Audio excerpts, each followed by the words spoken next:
and you thought we was going away. Nah, it's Speak Out. But let me just reverse a bit and say good morning to the listeners of Vibes. Welcome to the program. If I stay within my setting as a public officer, as the public relations officer, and I stay just within the office space and do not go out to the public, how will we understand what is happening on the ground? Still delivering. We've done a lot, not just in terms of the general infrastructure, but homes, support to farmers, support to fishermen, etc. And as time goes by, more support will be given to Carriacou and Petit Matli. It's Speak Out Unfiltered.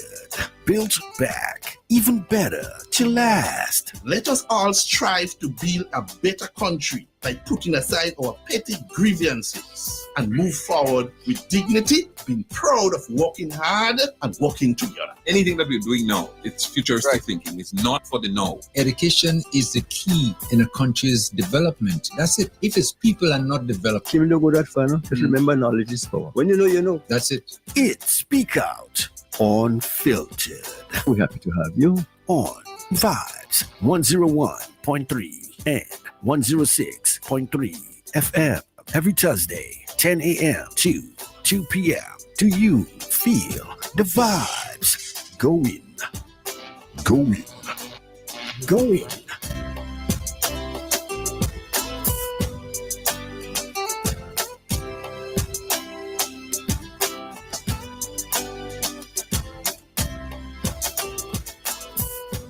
The views expressed on this program are those of the host and guests and not the views of this radio station.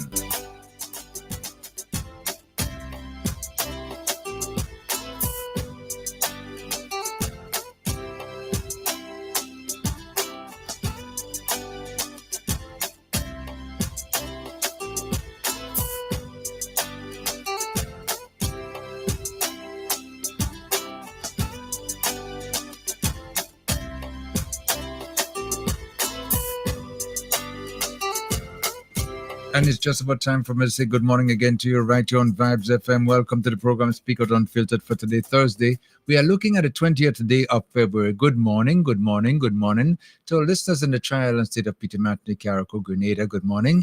What about those in St. Vincent and the Grenadines, our neighbors next door? We want to say good morning to you, our listeners on the regular radios, wherever you are. Good morning.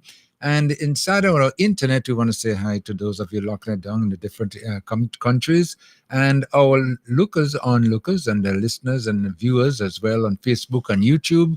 Good morning to you. Just a reminder, the program is interactive. You can always call us when we open up the telephone lines at 443-0101, 443-0101, 403-0101. And you also have a third number, which is 458-1914. 458-1914. So without delay, let's get right into the program. First of all, I'm going to say good morning to you, Koi. Good morning. What's up? Tell me. Good morning. Good morning to you, Kim. Good morning to everybody inside this studio at this time. And it's such a lovely day. You know, whether the rain falls or the sun shines, it's still a beautiful day. And I give thanks for the opportunity to be here again to share and to continue the dialogue. So Leo, good morning. What's up? Good morning. Good morning, my Redeemer, and as usual, thank you for continuing to be the best antidote for the false rumors that are spewed.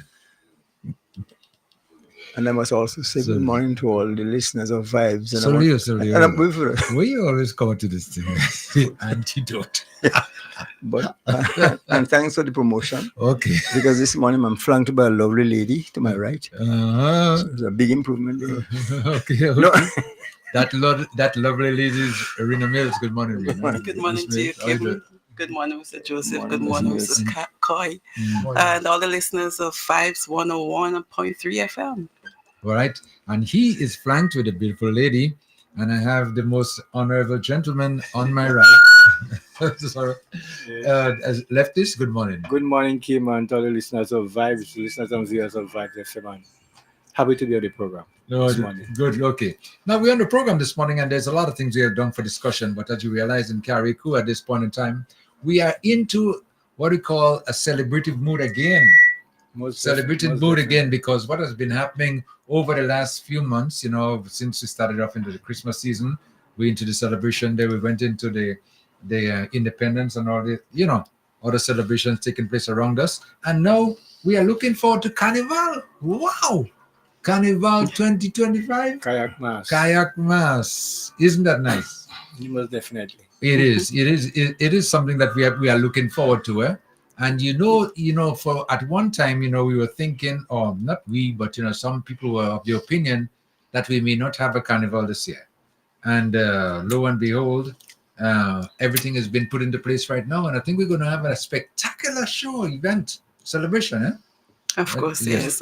Most definitely. Mm-hmm. So, Ms. Mills, Rena, yes, tell us what is in the making right now, how things are developing, so we get an idea of what our visitors, especially outside there, now want to come and look at us. Yeah. Okay, as indicated, we were wondering, or many were wondering, whether there should be a festival, a carnival festival for this year.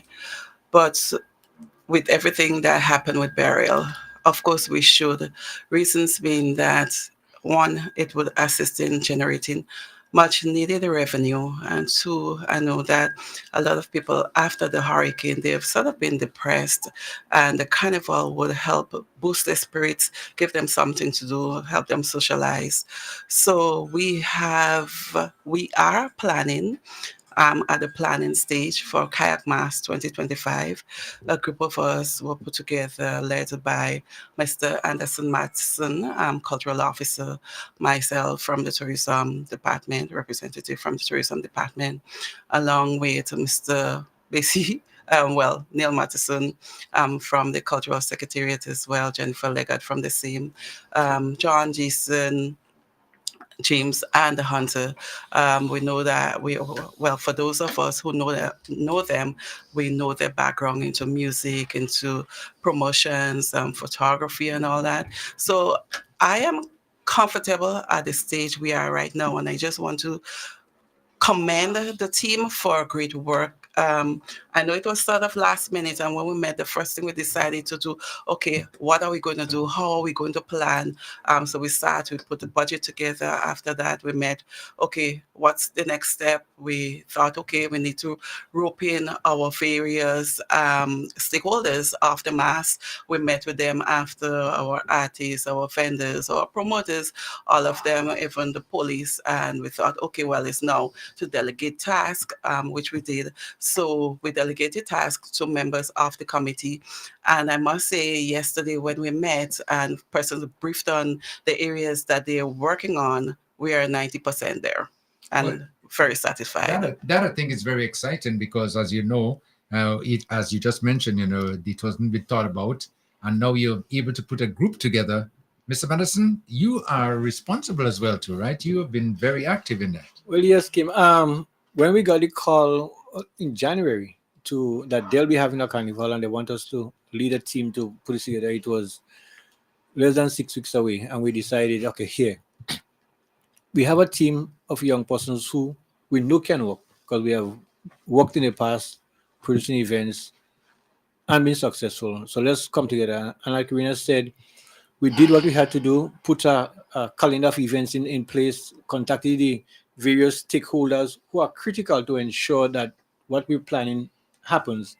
And from there, we start planning, budgeting, meeting with the relevant authorities to ensure that whatever we do for the weekend and the season would be successful, run smoothly, and everybody at the end of the day would come out with either you're a vendor and make a little thing in your pocket, or if you're a masquerader or a spectator, you come out there, enjoy what the product that was produced and shown for Kayak Mass.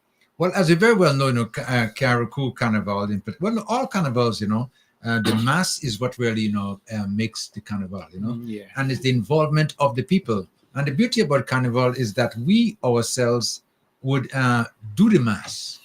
And you play the mass, especially in whatever way you feel comfortable in doing so. It's sometimes an expression of whatever has happened to you or whatever is happening around, which makes it very interesting.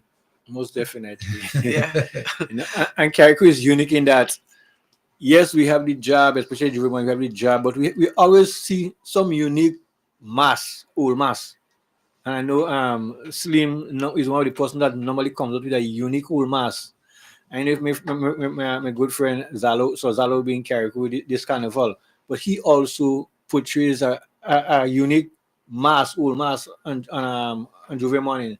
And then we have the regular job, the Cherry Hill job, or friend from Grenada Slum will be coming up as well with the job.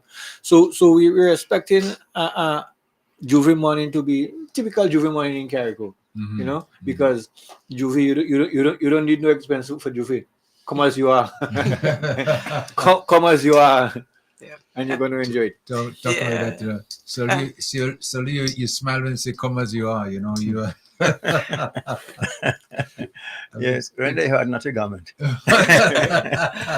I meant to say as well, Kim, just to add into what Lefty said. So when we met originally, we were like, okay, well, we weren't sure whether there was going to be a carnival. The people were not sure.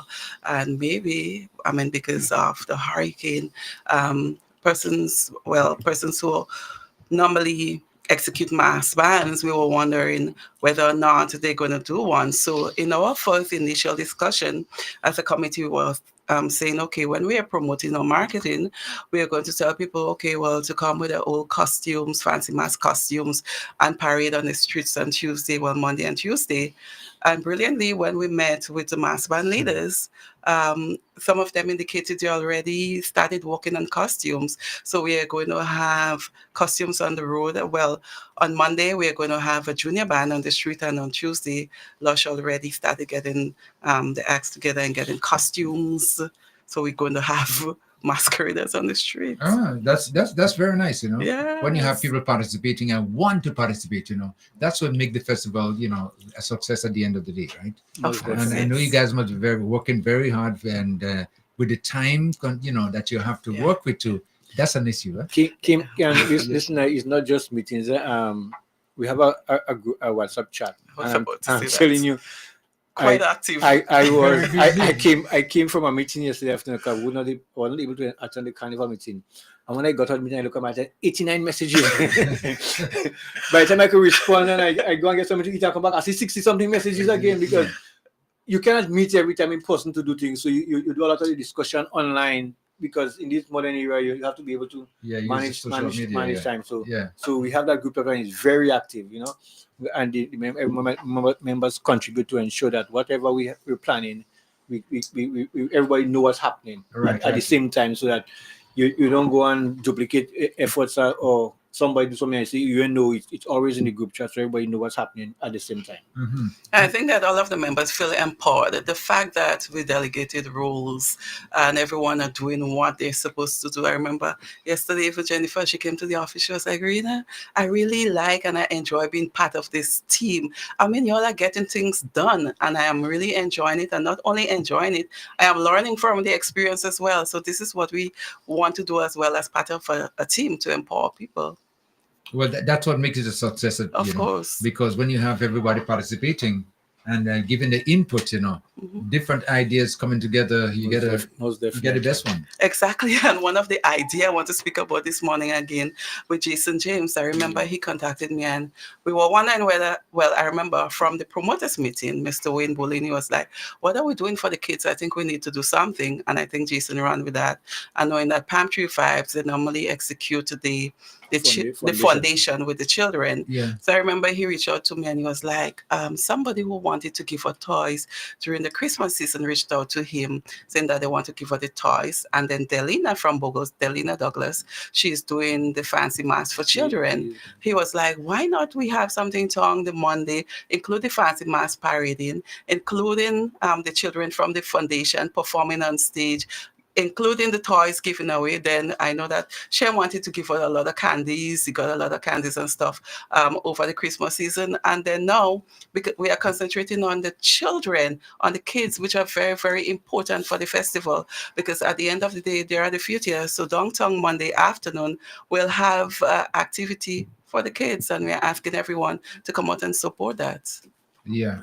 And it's good to get the kids involved, of course, now, because our culture, that's where it starts, right? And if you get them into it as of now, it just grew into them. Of course, yes. So you're going to have something special for the kids on Monday. Yeah, yes, it's called Funshine. Funshine. Funshine. If you look at the Fly. Okay, Fun- all right. Funshine. I'm seeing it right now. Okay, Funshine. Funshine. Kiddies Parade and Fun Day. Okay, Because initially what one of the plans we have was to engage some of the kids from the foundation, a few of them at the Friday night show. But then we realized this is a better avenue, take them away from the big people, let them have their event as kids. You want to mix kids with children, but we're trying how we're gonna get them to have that event. So here it is. And that comes all because of different persons have different ideas and sharing and coming together to make it work. Well, based on what you're saying, the team is working very nicely Yeah. together. They're gelling, as we use those words, Very innovative team. and which is good for the festival too. But I know you have a lot of activities planned, right? But before we get into some of the activities there, what is the mood like? In speaking to the public in general about the celebration of Carnival this year. What sort of feedback are you guys getting? I think most people are very excited for the mass. The fact that, as I indicated earlier, and after burial, everyone were, sort of distressed. They were wondering, well, what's next? So, this will put them in sort of mood where they can go out and have some fun, take away from the stress from them.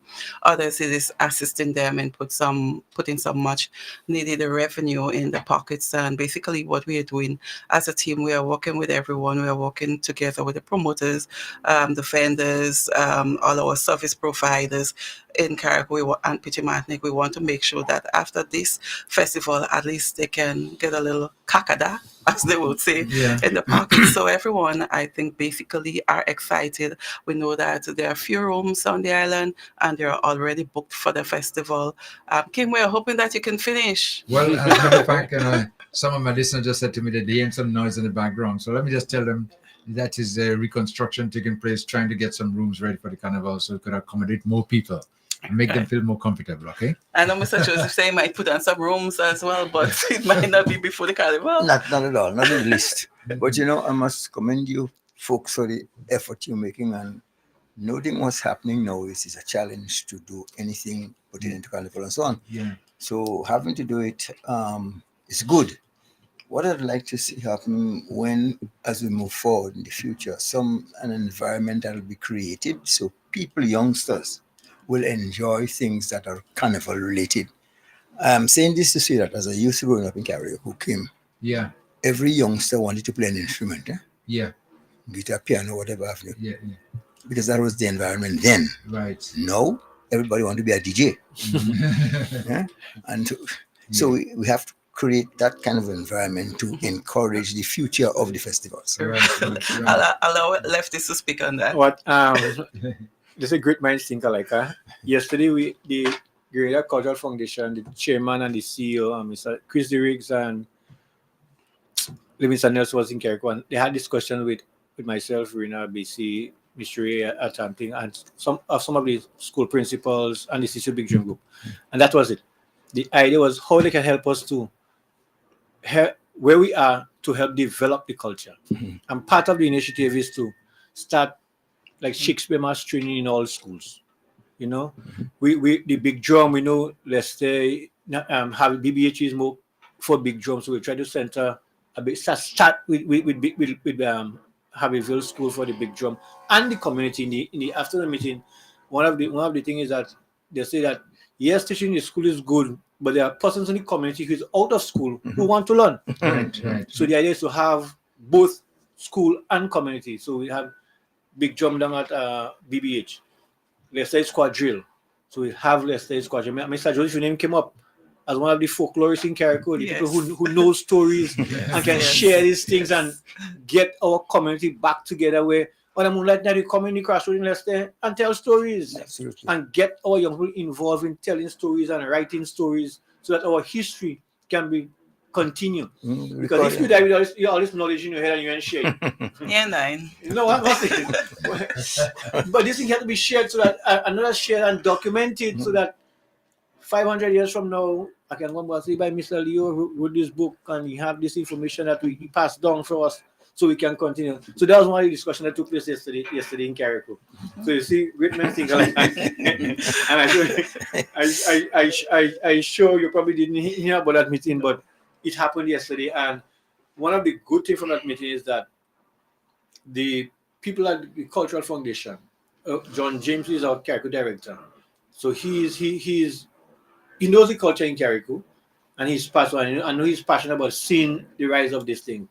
And I think with those of us who was involved in the meeting and those from Grenada who came up, we can see something starting pretty soon to help in enhancing teaching and getting more persons involved in our culture, because we won't be here forever. We have to pass on to make sure that young people get involved in it. And like I say, if we train 20 persons in Shakespeare Mass, all might not continue playing now. We might get a 4 or 5, but it's a continuous process. So we train 20 this year. Next year we train the next 20. By the end of the year we go have enough playing.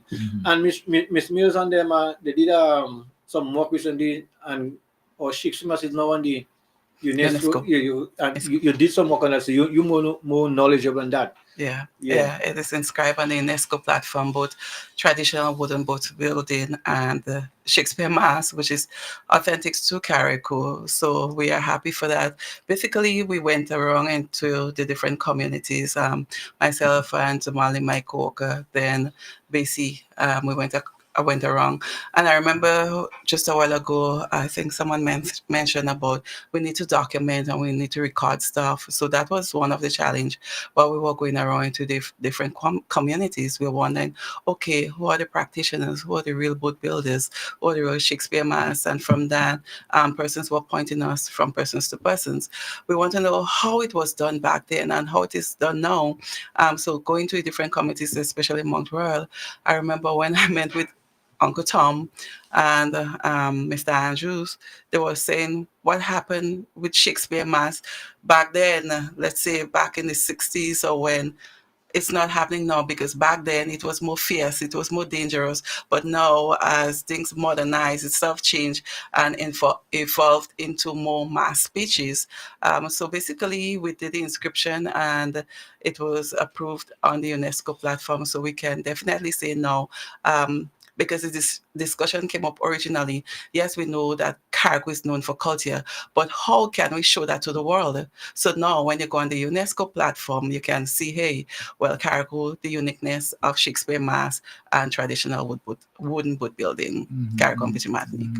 So we're getting our Recognition. exposure out there. Yes. Excellent. So that means, Kim, because of that now, especially Shakespeare Mass, we have to ensure that there are practitioners here. Yeah. So we have to train the next generation of Shakespeare Mass players. We can't just have it on the thing when persons come, they can sit. They have nothing to see. But let me say this Shakespeare Mass stories that Shakespeare wrote about, a lot of it are sort of a European stories. Yeah.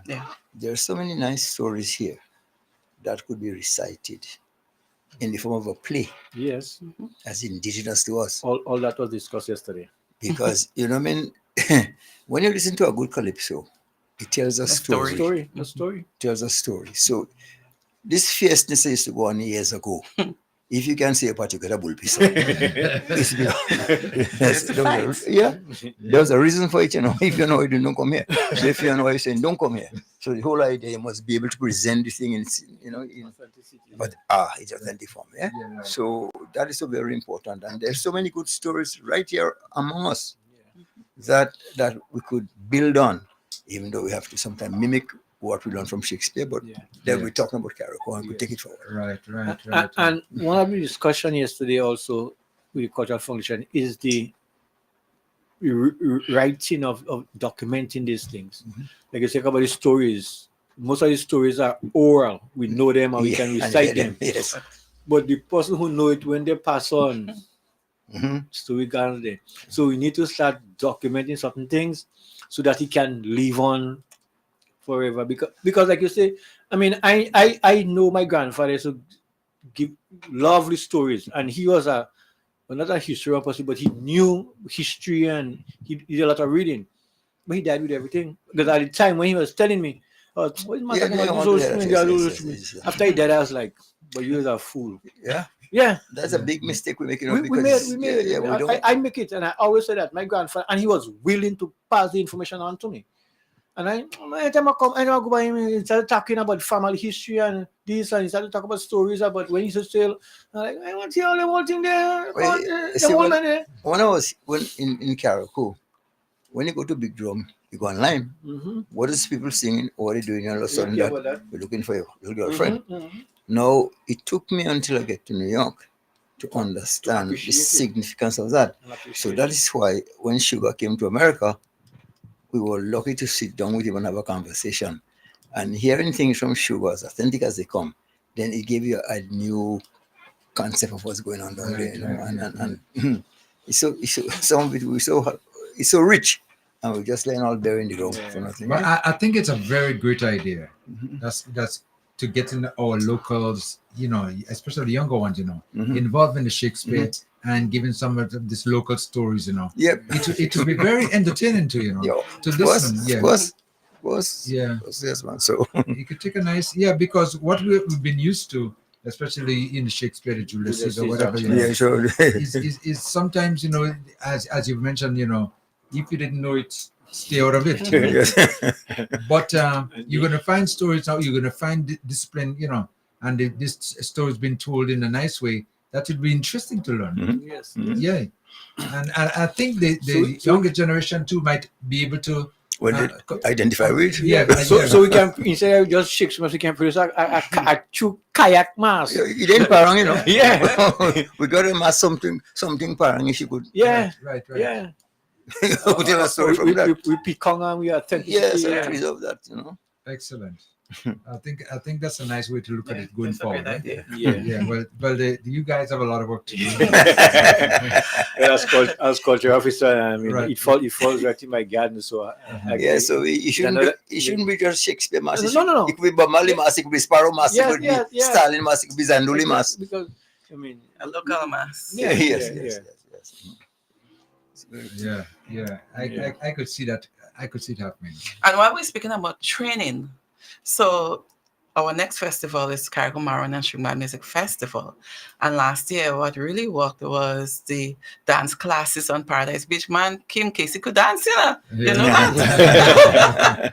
Yeah, so we want to do that again. So after Carnival, we go straight into Maroon, and we're going to have a repeat of the dance classes on Paradise Beach. Right, yeah. And this year, that is something that the Green Tourism Authority, we are going to support. So we budgeted that for that this year, and we're going to work along with the committee in executing. Yeah. Well, it's good. You see, when you get in the locals involved, you know, Yes. in the production, you know, makes a big difference. Of course, Definitely. even the foreigners as well, because I remember while we are having the classes on Paradise Beach, foreigners will come as well and learn to do the hills and tour. There was a day with the Vincentian. Some Vincentian was down here. Yes. They had a cruise. They had a excursion or something. They were Bishop's here. College. Yes, and they came on the beach, and those guys they want to learn to dance. Yeah. And they indicated now that they would go back into the schools because they were teachers, and they would go back into the schools and teach the children the hills and tour. In St. Vincent. Yeah. The Bishop College Kingston. Really, I'm getting anxious. That our cultural center is not yesterday, no, last year or 10 years ago. That center where people could go and exchange ideas and do things is so very important to us. That in the past I couldn't understand why Carol could be deemed the culture. Yeah. No cradle. Cradle culture, and we have nothing going on in culture. So that thing is so very important. We need that cultural center. And we could practice and preserve our own. Well, I've been hearing some talk about the cultural center, you know, getting much louder now. Well, I mean, Beryl did have a job for us. So yes. You remove a few things that should be removed. So we could start fresh. Fix the situation. Yes. I agree. Okay. Now, I know you have an itinerary for the entire celebration, right? Yes. So give me an idea for how we're starting off and what we'll be getting into, so people who out there listening will be able to participate and maybe come and be part of it as well. So basically, Kim, we are working along with our private promoters as well, because we know that when people come for Carnival, they're not going to support it, just the committee events, and we don't want them to do the same. We want everyone to come and support all events. So basically, when we met, we thought, okay, let's sit and discuss and give persons who come here and local persons as well something that they can do throughout the weekend. We prefer events to not clash. So as one finish, we get into another one. So basically, I'll give you the events for both the committee and private events as well. Okay. Right. So it starts on Wednesday, the 26th, next week, Wednesday. Already? Yeah, it's right there. Last night I was realized it's next week. Right. So it's a final roadshow downtown. It's called the Street Jam, and it begins at 7 p.m. On Thursday, the 27th, we have Kaiso Kingdom, the Calypso concert at the Botanical Garden from 8 p.m. So we'll have well-known Calypsonians. King, you should have been on that casting. Right? Right. I guess, go ahead, yeah. On Friday, Horizon, the soca concert. So, of course, all the power soca and groovy artists, they'll be performing in that. We have a cast for that. Because in the past, Fridays is Bacchanal Friday, right? So yeah, right. Keep it Bacchanal. Right, yeah, keep it here. Yeah, okay. Right. And then after that, now, we have Alistair Bar and Grill in Bogles, who will be doing a fish fry, the start of the Mass. So when persons come from the soca concert, they can go there to get something to eat and to dance and whatever. Because when we're promoting as well, we've been telling people we know there are limited room stock, but you can come, party, jump on the boat in the morning and go back if you wish. So party all night. And then on Saturday, we have Wayne from 3 a.m. with the breakfast party, which is called Breaking Dawn. Before you go, just let the listeners know that what the committee have taken the decision to do. The Saturday and Sunday, the committee is having no event, so we leave it for the private promoters to do something. Okay, so because we want to just, because it was a short time to plan, so we want to try to do everything. So we leave the weekend, Saturday and Sunday, for the private promoters. Not only that, we want them to get some much needed revenue as well. Yeah, so we decided to leave Saturday and Sunday open for private promoters. Okay. Right. And following that would be a boat cruise. Hands up, let me see your finger on Kayak Princess from 1 o'clock. So when you come from the breakfast, I guess will go up to probably 12 o'clock. Then persons can jump on the cruise. And then after that, come back 3 p.m. for Wayne's Wet Fete, Soak It in Soca. And then we go on to Sunday now.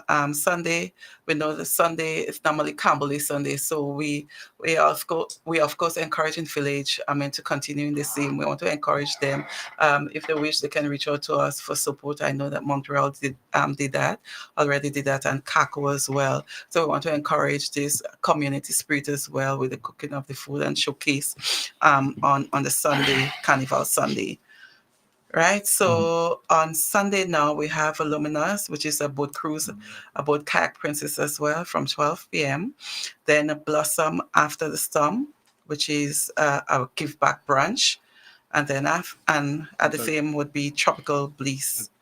The brunch would be at Tropics, and Tropical Bliss would be at Guadalupe's place behind Sands. All right.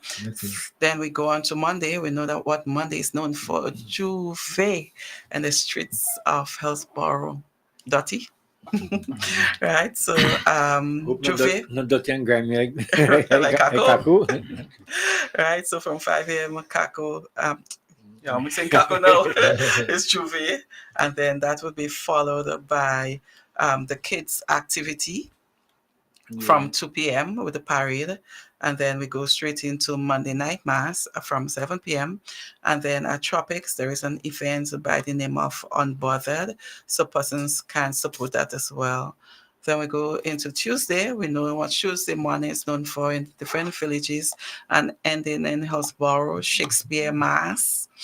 Then we have the Fancy Mass from 3 p.m. and finishes with Last Lap. Of course, the theme for Kayak Mass, it is the spirit of the Mass outlives the storm. So as we say, Beryl can't touch us. Well, yeah, I'm just listening to you and listen to the way you narrated, the different events and how they're following up into one another. I mean, in such a short time to put something like that together. I mean, it wasn't easy, but we get it done. Most importantly, we have that team spirit, and we have a good working relationship with the public as well. Yeah. And you could see that too, because by getting the private promoters involved on the weekend, yes, it's going to make it even bigger because and less stress for the committee, to get in this. Kima, as a matter of fact, some of the private promoters reached out to us before we really come together. Right. I got a letter from Blossom, I got a letter from Wayne, and before we had our first meeting. Right. Yeah. And this block the breakfast, the brunch. Yeah. I'm Blossom, no. sunshine, blossom. Oh yes, Blossom. Yeah. My bad, Blossom. Yeah. Right. So she reached out to us as well, and she indicated, Yeah. okay, well, yeah, she wants to give back to the community. So she's not going to charge for the event. So I know that even though people are trying to put a little dollar in their pocket, they're giving back to the community as well. And I'm sure many of these promoters will do the same. I know that Jason, John normally do that as well, give back to the community. Right. Yeah. Yeah. Well, it's part of the spirit for the carnival too, eh? And based on what you're saying and the way the things are lined up there, it's going to be a continuous flow of events. Yes. One running into the other. Of course, and that's how we want. So you have to schedule yourself, Of course. to make sure you could keep up with it. Yes. Pace, man. So we want to encourage everybody that's coming up for the mass from Grenada or even regionally, internationally. Get ready. Pack. You're going to have mass. You're going to have fun from Wednesday to Tuesday. And then you're going to Ash Wednesday. Pack calendar. Yeah. And then Ash Wednesday, they can rest themselves. Yeah, go get the ashes. Go get your ashes. Well, the Shakespeare mass men go and take the soak in the sea. Yeah. But I just want to make a quick comment on one of the events I saw, which was the road show in Kako. And that was, that was really spectacular. Kim, I'm disappointed in BC. No, Slatter cost it. Would go to the hillside. Yeah, I'm disappointed. BC played a mass, and you've been playing the mass all in the morning because it was Fabulous, but the young Fabulous was out all he playing that mass. And like you say, he's saying his song out is out, so out is out. So he left home all in the morning and he just out is out, and he was a mess. This is just building the spirit for the carnival, because some people reach out to me, and when they saw that people from Grenada, they were like, "Oh God, now you're making me want to come up or coming up. I want a room where I could stay." I was like, "You're late." But that's the beauty about carnival, Yes. It's a way to express yourself in different ways, and it creates some entertainment as well, Of course. And everybody's having fun. You're just having fun. That's it. Yeah. And next day, you say, "Oh, that was you." Right. And I think this weekend there's two road shows. Let me see if I get it. So on Friday there is one in Bogos at Norris shop, and then on Saturday there's one at Side. in Basisho. Yeah. So basically, it's a build up towards the mass, the real mass. Yes. Carnival weekend. Well, not Carnival weekend, but next week, please God. Yes, okay. And the public is very well entertained, and they're excited about attending and being part of it as well. Of course, yes. Of course, everyone excited. It's so nice to hear these things happening now, especially after the storm. Yes, yes. Most important. We are building back, and we are having fun, and we're showing how resilient we are. Yep. Carriacou, Peter Martinique, listen, man, we ain't going down just like that. Kim, and like the question was asked, right? Why have a carnival when people is still rebuilding and the place thing? And my rationale is, like we mentioned, the local financial aspect, because a lot of our small vendors depend on these festivals to help the game a little extra income. Right. We didn't have regatta, we didn't have parang, we didn't have confess. So from last year, a lot of small vendors, they've been struggling because they wasn't able to get this extra income. So this would give them an opportunity to get a little something. The last 7-8 months, all of us been under stress. One way or another, when the rain come, I know some of us, we wondering how much water is going to build us in the place. We're getting the material to build, we're getting the men to come and help build back. So we're under stress. So this gives us an opportunity to just free up. And then Kim, I also believe, when is the right time to have something? You must make a start. You can't just stay down and say, "Oh, the place mash up, we can't do nothing." When will be the right time? When everybody else build back? In the next 2-3 years? Or 2-3 years? What's it? 3-6 years. Yeah. At best. There is no. So we have to start somewhere and let the world know. Yes, we were devastated and we think, but we're rebounding. We want to rebound, and we Carriacou is getting back to what we used to know. And despite what it is, we are alive. We must give thanks. Because a lot of us a lot of us. You don't have to give yourself all this problem, you know. In short, life goes on. Life Life goes goes on. on. Life Yeah. goes on, and every day another baby born. Aye. Yeah, if we don't have it this year, then next year, please tell what Life happens. goes on. We're killing our own culture. Yeah. I mean, recently we went to BVI, culture training, went to BVI, and we took a drive around Tutola. We went over to Fojingada as well, and when we went around, we were still seeing effects of and Maria 2004, 2005. Yeah. Mhm. Yeah. Yep. Yeah. People just like to talk because Yeah, again, later. this our progress is been extremely fast. Well, I think Based it's on rather past- African, yes. And noting Definitely. the workforce that we have here and the supplies. And not- Carrico is remote, you know. Yes. I mean, and not manufacturing. Yeah, not just the workforce now. The work ethic. Yeah. Well, that force will cover everything. The ethic, everything. We but tell you what is. But I know something that has been plaguing that. If I make a quick mention of it, and you in the culture and you in GTA will. Something that I know it's quite possible. We don't always have to look to Cuba for doctors, you know, Musicians. and in abundance, you know. And that was that when I mean, I think I've heard you say that on more than one occasion. I'm telling you, Yes. when I visited Cuba the first time, and I experienced what these people show they call Tropicana, that idea just etched in my mind, and it's not leaving at all, because there's so many musicians in Cuba training and you if you have them in a center, and I think they probably get a little more respect than any local guy, and they're very good at what they do. Yeah. So we could utilize them to be here permanently. We need, you mentioned we need that cultural center. You need it. We need it. Otherwise, it's spinning top in mud. Yeah. We need it. We need it. We need that base. We need that base. So. Well, the cultural center I know is in the make. It's in the air. The talk has been in the air, and it's just a matter of time before it materializes. Yeah. Because we couldn't survive and develop and nurture our culture if we don't have a center. It's an opportunity to do everything that we didn't have better. Yes. Mhm. And as you said that, I remember I made a point recently. When Culture Tree went to Carnival Trinidad in 2019, and we went to San Fran and performing at the center. As a performer, when you enter that place, you want to go there and do your best. Just the ambience. When you step on the stage and you see the man, you can't do less. Yeah, yes. So we need that kind of environment especially for young persons coming up. So so when they leave Carrick, when they go abroad, this thing is they're accustomed with that. Imagine you leave Carrick and go abroad for the first time. If you fall on a proper stage, in a proper theater, and you're like, where are they? What are doing? You can't perform because you're not accustomed to this kind of facilities. So we need to train our personnel just in the culture, but in the whole business around it, because that's part of the thing. If you as a performer, very good in studio, but when you go and perform, you're mediocre. Nobody booking you. Yeah. No, Well, let me give you an experience on a lighter note.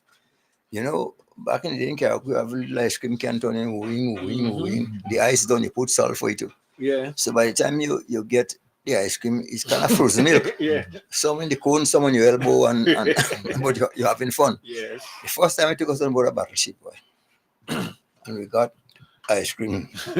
Real ice cream. Real ice cream. And you put the ice cream on the cone and you see it melting. But we'll talk about that for a whole year. It was an experience for us. So this kind of thing, you need to see things differently and understand what could be done. That gives me, I think, every time I go someplace and see something nice, I want to experience that in Carrick. Yeah. The first thing that comes in mind, is could this happen in Carrick? Could this be nice? Yeah, it'd be nice if you have at home. Yeah. So it's good to have these things, moving in that direction. And I think we are heading there. Just a matter of time before we get to the finish line, but we're going to get there. We're on the way, But now with Carnival in the air, and we have so many people listening to us out there, the problem we still have here is accommodation. Now, how do people really, fit themselves in today? What could the locals do, to try to see if they could assist in that area? What are you plea out there? So we have been saying to persons, if you know you have accommodation, a place to stay, if you want somebody to stay with you, or you have a house that is closed up, not happening with Beryl. So if you have any sort of accommodation, to reach out to committee members, let us know. As well as during our promotions, we have been saying persons, if come up and set up tent, we have made available portable toilets on the street, so persons can use the toilet. The sea is there. We know when people come in to play mass, they come to play mass. Some would go all night, or they just want a place to rest their head. So some people will come with their tents. We can find spots in assisting them in setting up their tents as well. We know some people who are coming with boats. Some of them might even stay on the boat. And as we've been saying, if you come with a osprey, you can fet all night and probably go back the next day and return, something like that. I mean, when people want to play mass, they would find ways of playing mass. I've left Carrick already. Go down with Osprey in the afternoon, go to shows in the stadium, and next morning catch us back in Carrick. Yeah, I did the same already. It's fat to go in and fet. Yeah. You're going and sleep. The only thing with that, some people want more than one day. That's it. One day enough. well, leftists, as you very well know, too, in the days when we used to go to Grenada to do our music and things like that there too. It was like continuous. Yeah, you bunk. Wherever, if you happen to get a little bunk someplace, you're very lucky. And you go through the entire carnival season, and then you come back the Tuesday night or the Wednesday morning. I mean, I've been looking at people from Union Island over the years, whatever. I mean, they really are supporters in different festivals. And I've been looking at them. Some of them, they come and you see them here days, and then I know it's staying on the boat, they're staying. The speedboat. Yeah. They had to close the change their bidding, see the change. And back on the road again. You have no idea how passionate I am about that Carrico and at least union interaction. And that togetherness that we enjoyed over the years, I very much hate to see it go. The Grenadines must stay together and I wish you could remove every hurdle, every impedance, take it out of the way so that we could be together. I know in the holidays came in the 80s and 90s, we used to jump our speedboat and go union every night when for Saval. I jump the boat in the evening, I go up, fed whole night up so then 12 o'clock the day I come back. I go do what to do home, and 5 o'clock evening, and I start going up again. Well, you have experience with sail, you know. 4 o'clock evening, 5 o'clock, we jump there with that chi and gun point here I come. Yeah. Going in, going moonlight picnic, all this kind of thing. We grew up together. And those two islands have been so close now, the interaction between marriage or family. Yeah, we won. That's all it is, you know. And we need to see if we could bridge that and make it easier to move between the islands again. It's something I know I've been part of trying to organize with governments in the past 4 years, and it's something I hopefully before in our lifetime we'll see it happen where we can just move. Yeah. Move. And even nowadays people come in and walk, you don't need a permit. What you worried about? You go have one criminal, we can't stop that. That's the wall. And that discussion is taking place now because in the recent sailing festival in January, I remember there was someone from the ministry within St. Vincent, and they were having that conversation with our minister. So fingers crossed, hopefully it can happen very soon. All right, okay. Now what I want to do just right now, I'm going to open up the telephone lines in case anyone want to call and ask a question as it pertains to the carnival and what's taking place, you know, in the upcoming week or 2 weeks thereabout, you know. 4430101. Yeah. But next, boy, time flies so fast. Next week. Next Wednesday it's that. Yes, okay. 4430101. 4430101 for 030101 and 4581914. 4581914. You can call if you want to ask a question or two, you know, and feel free to do so. Now that we are, as I would call it, into the home stretch. This is home stretch now, you know, and the committee has been putting itself in the position now to roll off with the plans that we have for the festival. How you see things coming along now? Is it very nice, very nice? I mean, from the meeting yesterday, as I indicated, we were like 90% there, and I'm like, when next should we meet? And I remember John jump up. Friday, please God. So Friday, when we meet on Friday, we should have everything in place. It's just time for execution.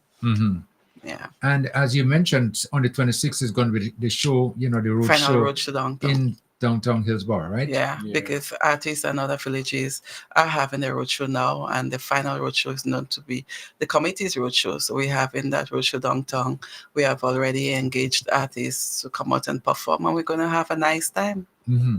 And the 27th, that's going to be taking place. Everything is going to be in the Botanical Gardens, right? Yes. Yeah. And you're going to be showcasing some of the calypsos on that night. Mhm. And I know you'll be looking for some veteran Calypsonians, to perform and everything like that, And I think it's going to be a nice atmosphere where, seeing some of the other persons without being in competition performing. Of course. And they'll be performing with a live band, right? Yeah, so just to give a run through of the cast, Shanda, she's the reigning Calypsomona, Lady B, Superstar, Killer B, Hugo, Lefties, Major Dixon, Sweetie, Crate, and Quicksilver. We were trying to get Lady Samo as well, but she indicated she would be out of the island. Mm-hmm, mm-hmm. And Scholar. And we were trying to get Kim the King and Danjuma too. And then Scholar will be the fitted act for that night as well. So Calypso Kingdom. That's what at it's the called, Botanical Garden, the place to be. And then Friday, the cast for Friday Soca concerts, Latter, Mr. Golden, Two Blacks, Playboy as the reigning Soca monarch, Menti, Killer B, Desi X, Super Flying Flint, Lady B, Mozo, Silver Bullet, Big Red, Tonic X, and from Grenada would be Boise and the Bad Squad Band. All that in one night? Yeah. Wow. That daylight. Yeah, well, the thing is, that event goes straight into breaking down the breaking breakfast Okay. Wayne is having. It's normally after Soca Monarch, the people goes from Soca Monarch straight to win Right. breakfast party. And even before they get to win Alistair in Yeah, Boogaloo's. Yeah. Oh, okay. So you're trying to coordinate everything, make sure it Yes. runs nice Right. and smooth. So people can support everyone. So if you don't have no place to sleep, no problem. No. That's the idea. So you no sleep.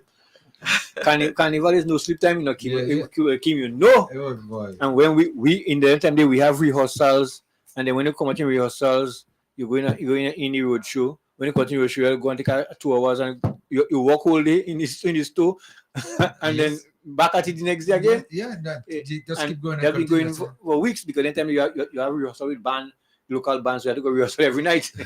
Let me take a call. Vibes FM, caller. Hi, good morning. How Yeah. you doing? Okay, all right. Good morning. I just called to say good morning to Rena Mills, and I want to ask her if Curtis Mills ever write her since he left. I always used to hear Rena name in my ears by Mr. Curtis Mills.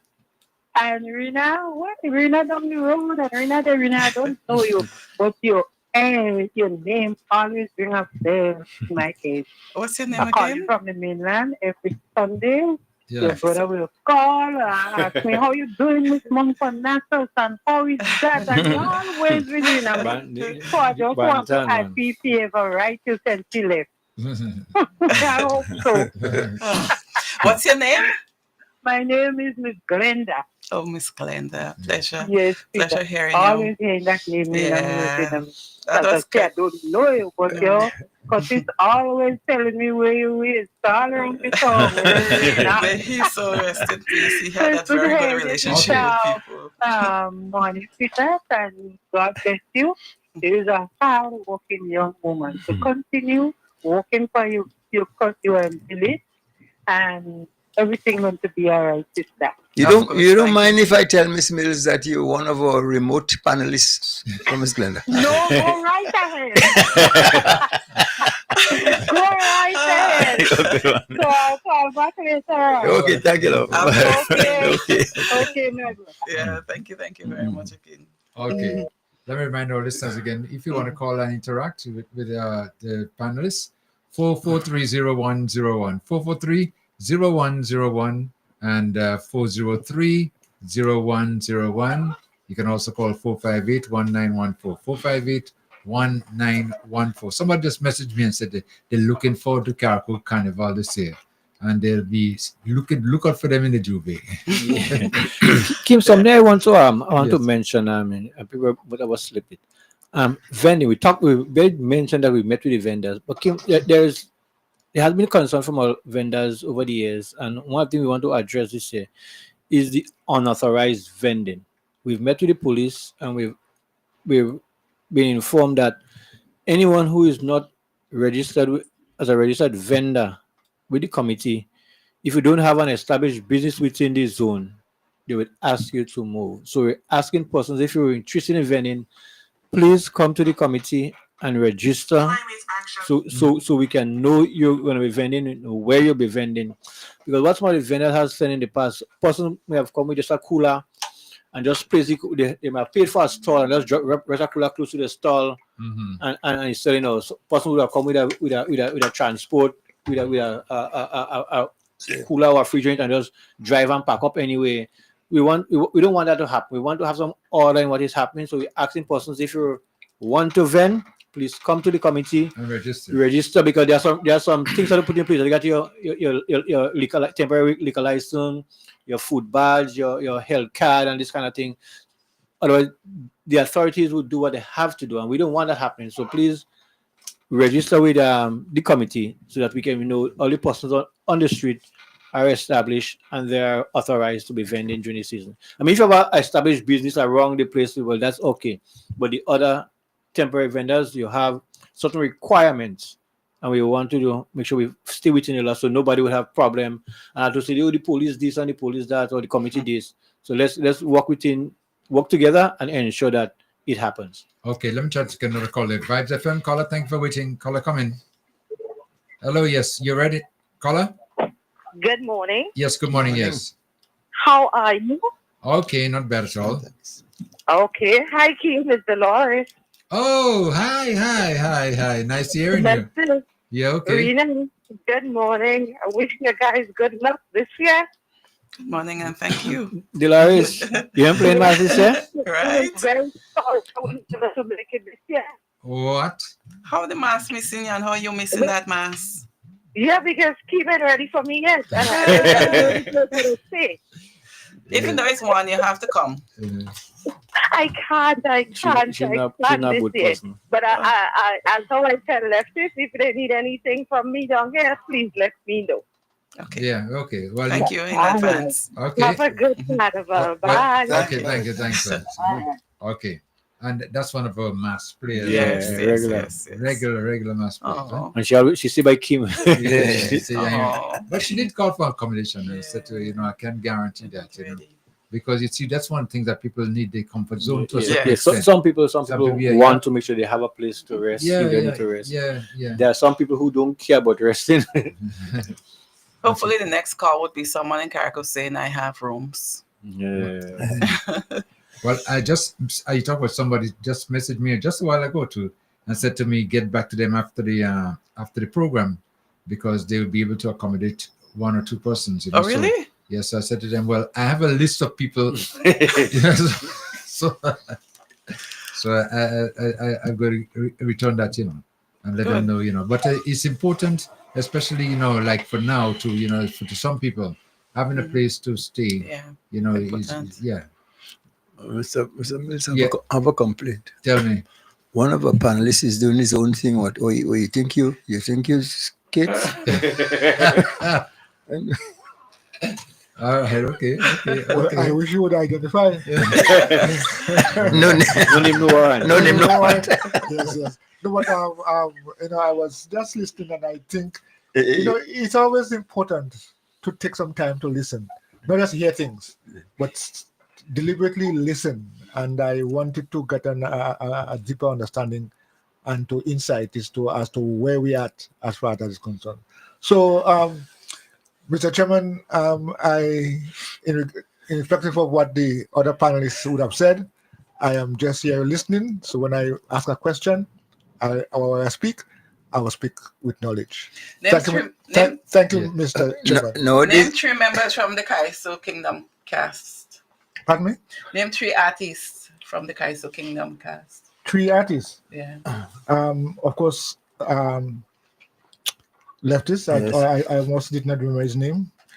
Leftist is 1. Slater is 1. Who? Slater? You're wrong. No, They're not Kaiso.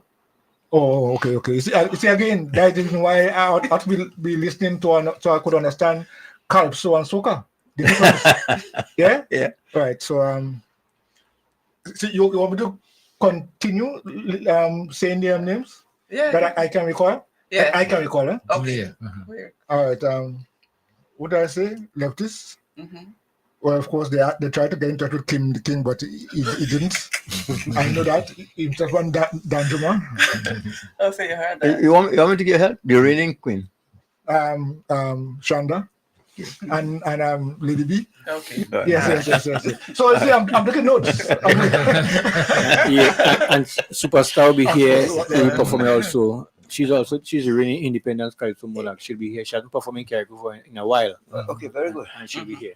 Yeah, well, she's a great performer. As a matter of fact, what impressed me about her, wherever she's been continuous year after year and been very, very consistent. Yes, I give her that. Consistent. She just returned from Cuba. She, Jamo, Black Wizard, Randy Isaac. There was a concert in Cuba. Yeah. We made a concert, and there she was there with them. Yes, she that told me. concert last Thursday. She went up there too, yes. And if you remember a record here in Carriacou, I think one she year won everything. she captured all 3 titles. She won The Queen, Carnival Queen, Oh, yeah. Calypso, and Soca. and Soca. Yeah, What? I remember that. Yeah. Triple. Triple Crown. Yeah. Very talented. Yeah. And she'll be performing again this time, just for the Kaiso Kaiso Kingdom. Kingdom. Right, Yeah. okay. So it's going to be a nice show. Brilliant show. Oh boy, I could just And imagine. they'll be backed by Hitwave Band. Yeah. By the way, isn't Curtis the father? Yeah. Yes, that's right. Yeah. Well, we have to give kudos to that. They're in the blood. Well, no, you have to Madam be. You have Father, to be I think. toward him. Yeah. Yes, you have to be toward him. Tuiz and Sita Shoma. Yes, Shoma, yes. It's a double whammy. It's double whammy, You get yes, both sides. So you have to get something from Yeah, one man. side, Some yes. must rub off. Something. And all of them, eh? All Yes, of them have. yes, that's good. That's good. Kim, I want to do our song I want to do. I ain't doing plenty yet, but strange enough, then one of the few songs, the lyrics is in my mind like crazy, Kita. Yeah. Man, that lyrics in my head when that song ain't coming for nothing. You could end for that then. I never Kita for that. Yeah, I mean, I had to go and look for the music sheets. I know where they are. They're in a container, a locked container. So I had to go and find them. But I know they're in the container. So what you want to do? You want to do the song or really put your lyrics to the same melody? Well, I might do the same melody for now because it's kind of. Well, it's Yeah, melody yeah, there. You yeah. want to place going out. That's the one. It's just I time. never Kita for that. But that's a song in those times, but if I recall, was very, very popular, made a big. That road match, Yeah. Oh yes. That was my first road match. I remember that, That was my first road match. First word We match. never cater for that.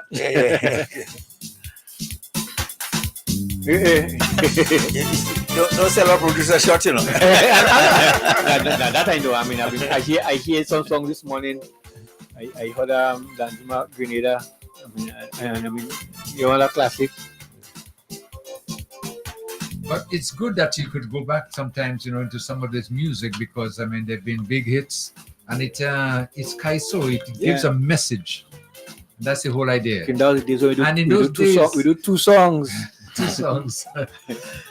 And first price was $3,000. Millionaire money. But No, this consolation price is 5. that song we're talking about there.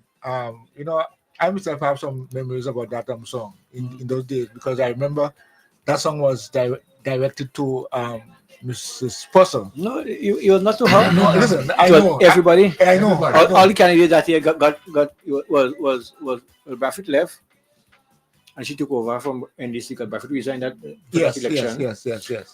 Caesar was running for TNP. Joan was running for NDC, and Nima was the will. Yes. And everybody was in the song. Everybody. I touched all of them. Still sounding good, huh? Yeah. So now that we have in this Kaiso Kingdom, did you ask the artists and them any special selections that you want them to sing, or just what they feel comfortable in doing? Yeah, we have asked them because we'll be using the backing band Hitwave. So I know that the contact for artists is Hunter and Jason. So they have asked for 2 songs, requested those 2 songs for the artists so they can share with the band. Okay. I wish we had a barrel test piece. Everybody give their own interpretation of barrel. and something else. Yes. Well, I believe that's going to pop up sometime later on. Yeah. As to the instruction, of what happened here. But people still trying to get back into the group, So that's why I don't find much of the artists, getting out there as yet. Kim since birth, I haven't picked up a pen and write anything. I mean, the ideas are flowing about in my head, but I haven't been able to put down anything. But when I do sit down and start, I know a few songs will be written at the time. Just a matter of time. Yeah. Because I think burial should also be documented in songs. Yeah. Not in just our experience, so you get it coming from all different angles. Well, as usual, Calypsonians always set the mood, for the Carnival Festival. And this year, what has been happening to some of the music that we've been getting from some of the artists, which you think it wasn't going to get much of a production. I mean, they really coming forth, with what we expect them to do. And it's very nice, setting the tone. And now that we are into the home stretch, as you mentioned, because next week is Carnival, I start thinking along those lines, and you're going to find the mood even building up even better and stronger, So we're looking forward to a big production and a lot of fun. Of course, yes. And we are working, as I say, we are working with our key stakeholders in this. For example, the vendors. We know that is after burial, so they may not have the finance, so we indicated to them, okay, instead of paying for the entire weekend, just be for 2 days. With the promoters, well, not promoter, but mass bands, now we have indicated to them, of course, we'll give you a little something, a stipend for bringing a band on the road. And another thing that we have agreed to do as well is to provide the truck for the road for them. So the truck and the sound system for the road for all the mass bands, we would pay for that. Oh, that's a big. A lot of we're just trying to reach them on the half. Yeah, that is it there. And then the shows are free. Yeah, and the shows are free. Yeah. Because we really want people to come out and enjoy themselves, because it could be, if you tell somebody to come to a show, even if it's $20 to pay and then to buy a drink. Yeah. This time people are squeezing, so come to the show. So you're giving back better. Yes, come to the show and you can buy a drink at the bar. All right, good. Yeah. Okay. That's good. Let me just ask this here, as you mentioned, giving back better. The theme for this year's Carnival. And I meant to ask, one question I want to ask really, to explain the meaning and the rationale for the meaning that you chose, the theme rather, that you chose this year. It has something to do with... The spirit of the mass outlives the storm. Yes, outlives the storm. So the spirit of the mass, could you delve a little bit more into the explaining the concept behind that theme as we are going through this period, this phase here in Carriacou Matnik? It's simple saying that, yes, burial passed, and the storm passed, and everybody was occupied, but our spirit of celebrating our culture and tradition, it would live long after the storm. That the tradition of Shakespeare mass, burial passed, but that would live. The spirit of mass, whether it's Juve, Fancy Mass, Monday Mass, Shakespeare Mass, whatever mass it is, it lives. It lives on after the storm. Yeah. Because the storm could kill certain things, right? But it can't kill the spirit of the people. The spirit of that burial can kill that. And that is why I think if you look around Carriacou, why we are progressing and recovering faster than some people thought we would have, because our spirit is, we ain't staying down. We ain't giving up. But as you just mentioned that day too, I'll tell you, they talk about the spirit of the mass, But after the passing of burial, I was energized in a different way to build back, to get to show that exactly. That won't stop me. Exactly. Can't stop me. Exactly. Come on, I'm going to do it better. That's the whole idea, Yeah. And I think it's a nice thing. That spirit there. When we were discussing the theme, the ideas came around having something to talk to. We mentioned the storm, the hurricane and thing, and I forgot to basically some weird thing, and we start building around it and fine-tune it, and then Jason finally came up with this final one. Yeah.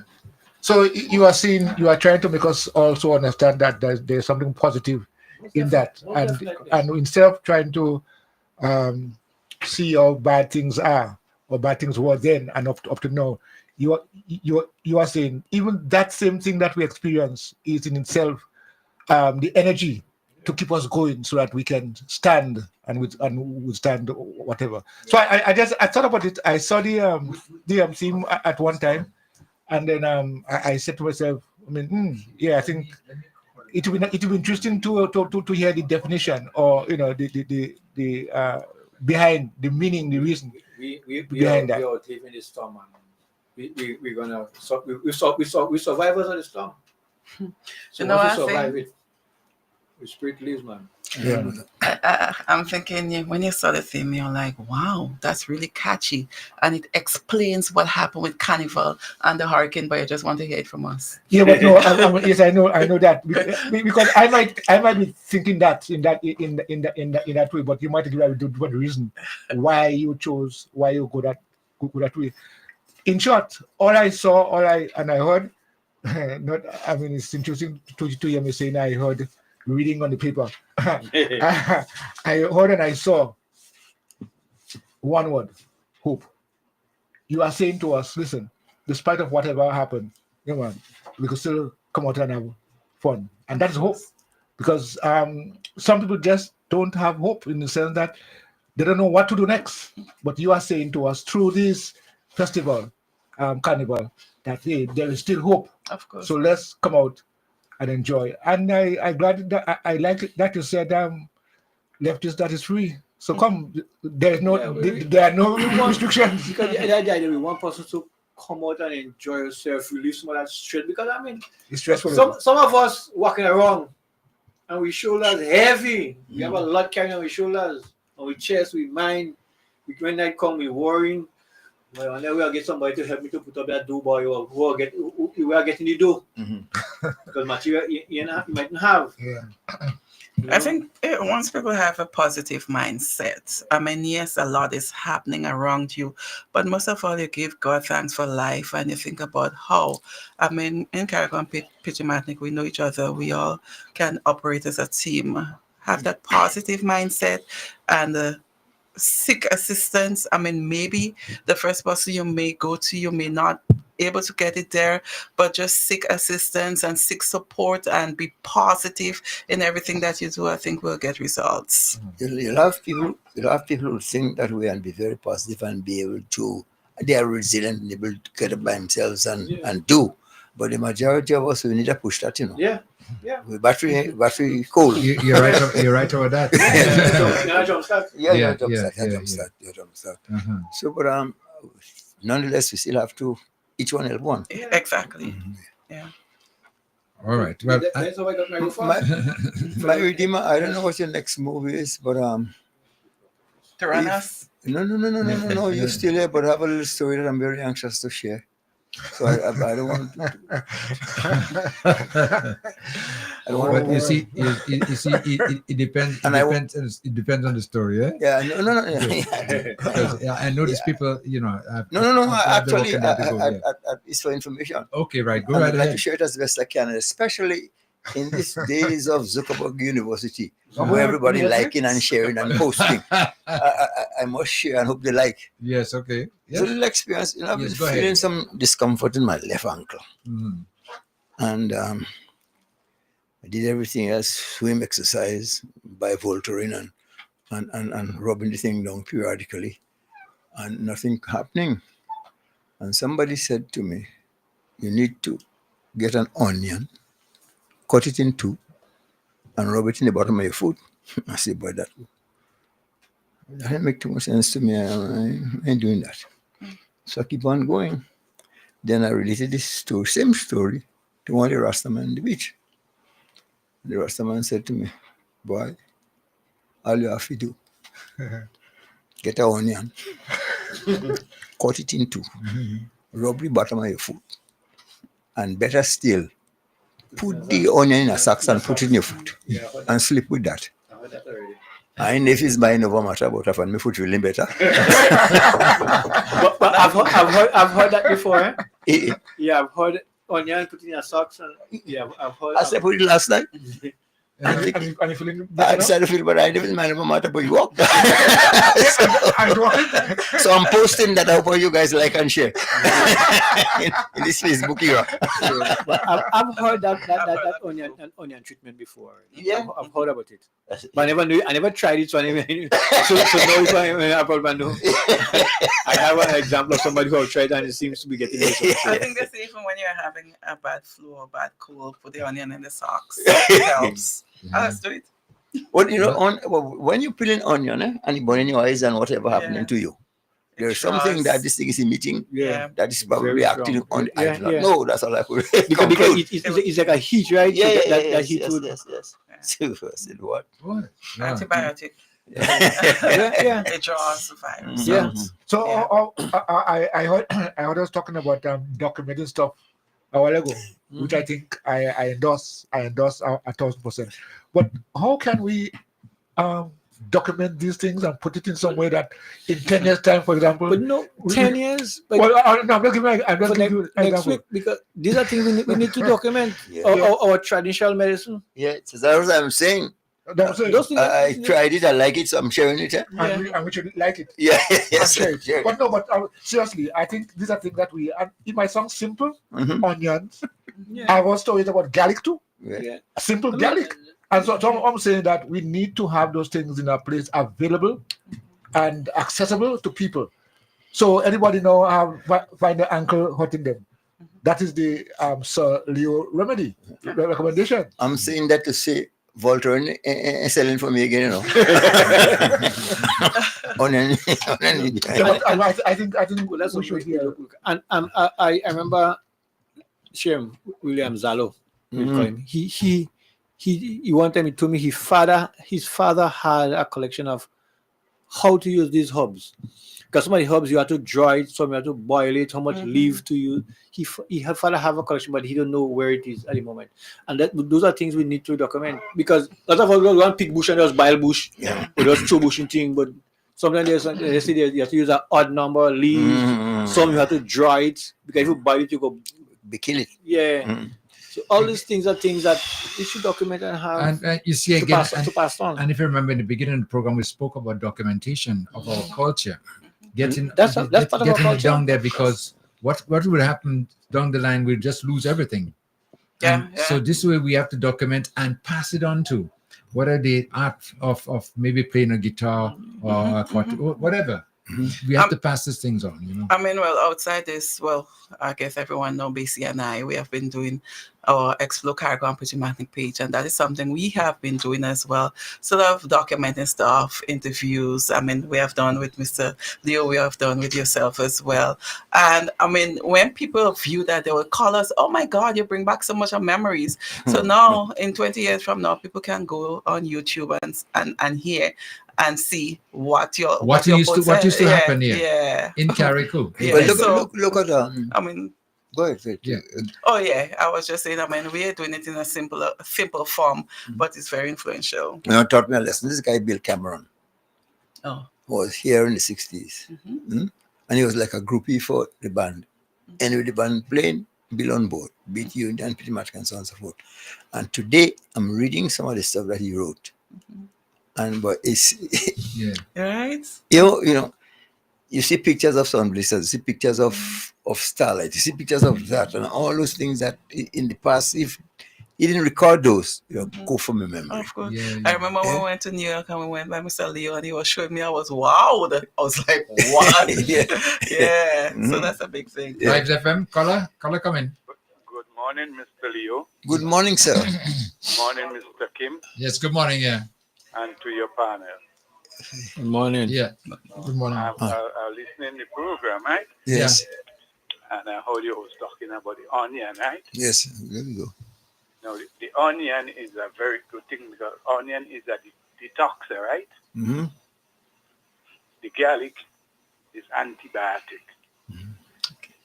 Right? Okay, go ahead.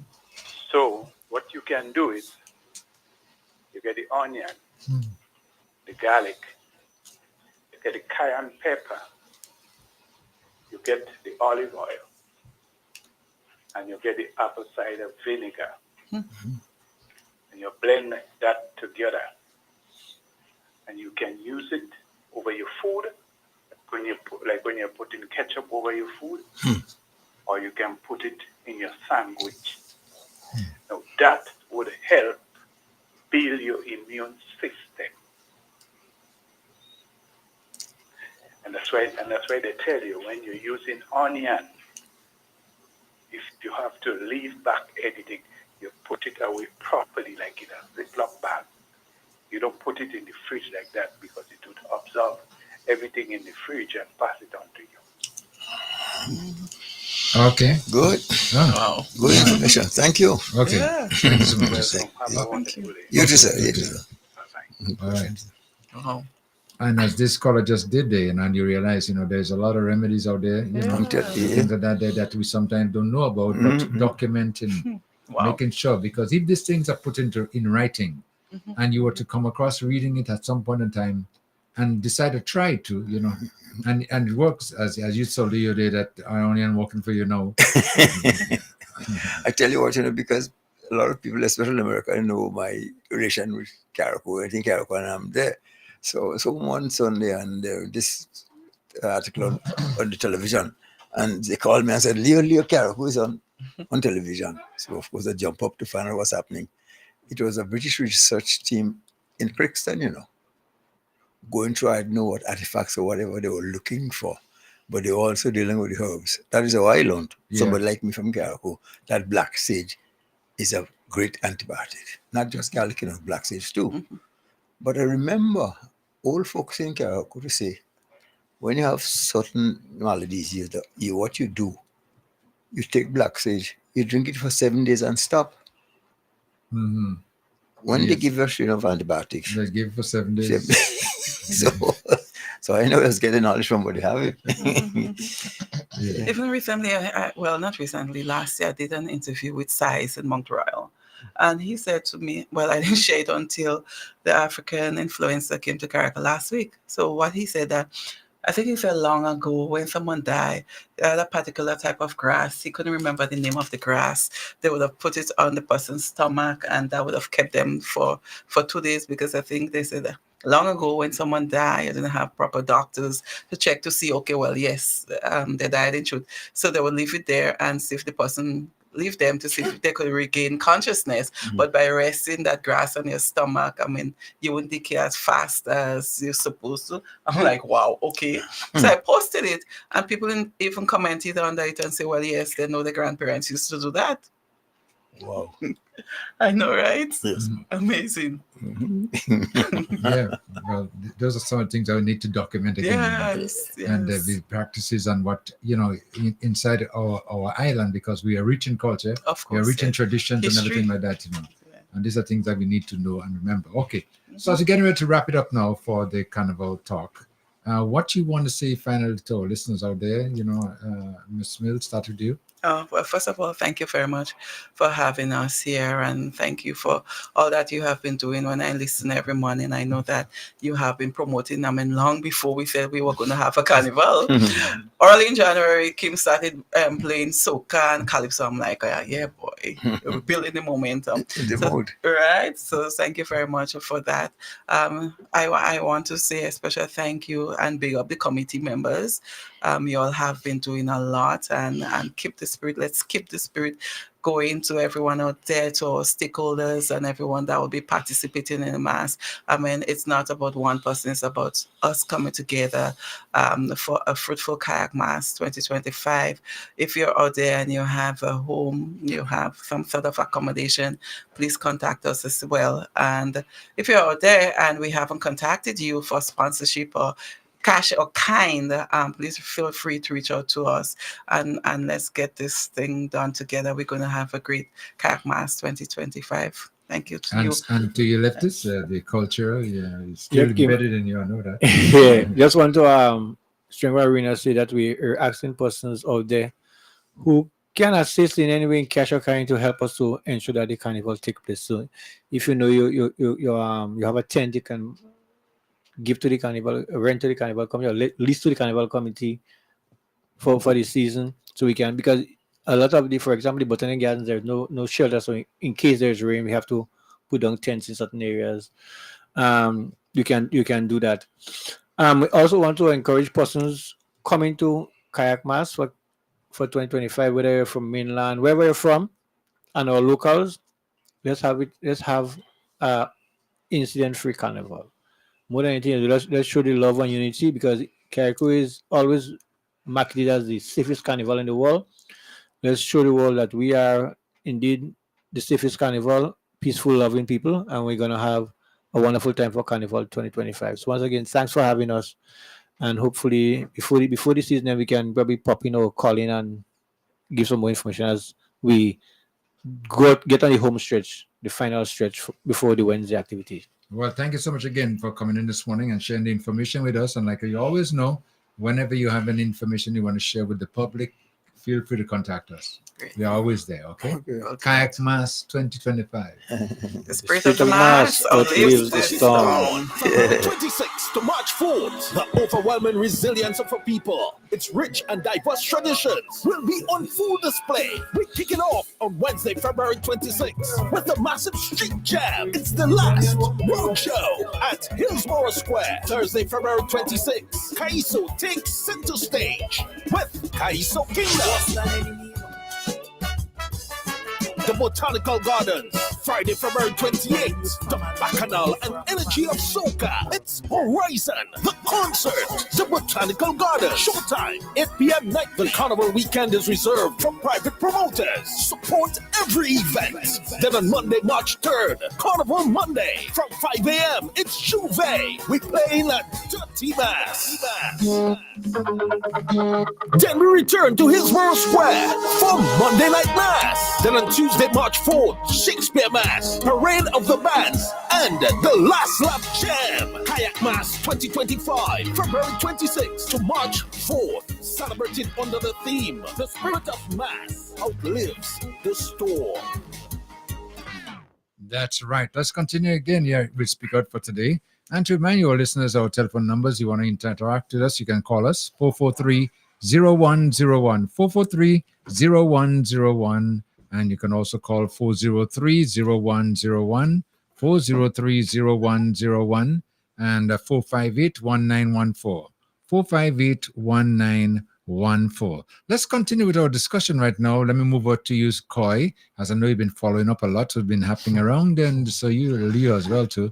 You're always involved and seeing. But something I want to touch on quickly is what's taking place now with the Build Back Better houses. Did you see the presentations over the last couple of days, to see what people are, Build Back Better, I guess the name speaks for itself. The product, I would like to also think, speaks. Before you continue, hold on. Okay. Hold the thought there for a while. Let me take a call. Vibes FM, caller, your life. Caller, come in. Caller? Hi, morning. Yes, hello, morning, yes. Morning. Yes, okay. Yes, sir. I want to call to support Mr. Leo claim about the onion. I haven't tried it myself, but I've been following this Herbalife nutrition on Facebook and YouTube. The name of Barbara Owen is a renowned Herbalife nutritionist. And she had do a document on that, on the onion, cut the onion, and you take it off to put it under your food, put a vaccine to talk about the baby. Because you can put something against the baby's food, like a cloth or something, against the baby's food before you put the onion, because the baby is young, the onion will cause blistering under the baby's food. But in terms of things like inflammation and so, the onion helps to pull out the inflammation joints and so the onion part is a good is a really good thing. Yeah. And myself into the herbal thing, and a lot of the herbs are work. I called the program before and talk about I have been diagnosed with pre-diabetes. And I told the doctor that I will get rid of it if it can left from me. I only take 3 of the tablets. And he told me I won't get rid of it. I just going to get worse as I get older. The doctor will get rid of it. And in 2 weeks, I managed to pull my blood sugar from 115 to benign, 1 point lower than living normal, Mm-hmm. and continue to take the herbs. And today, my blood sugar is basically normal. I had it between, I'm talking about over a year ago, I had it between 76 and 72. So the herbs are working, the natural herbs. I mean, there's a lot I could share right now in terms of herbs, even castor oil. So women who suffer with pain, with pain and suffer with they call it thing that they have in, it could cause cancer. Yeah. Can't remember the name of it right now. But women normally have this thing, suffer from this thing. Even them coming from having babies as well. Right. The castor oil help dissolve this thing. Instead of you have to go and take surgery to get rid of it. The castor oil, you don't work with rubbish castor oil like that, or you put it into a pad and you put that in the area where you have the problem. And over time, the castor oil helps to dissolve this. I can't remember the name of it. Yeah, okay. Yeah. The castor oil helps to do that. So the herbs work. The herbs, and all I use in terms of my blood sugar is natural herbs. I mean, I could call a couple of them like the mango leaf, papaya leaf, guava leaf, avocado leaf, moringa, ginger, and those things. These are the herbs and things like, we call it coating. The correct name for it is parbana. These are the herbs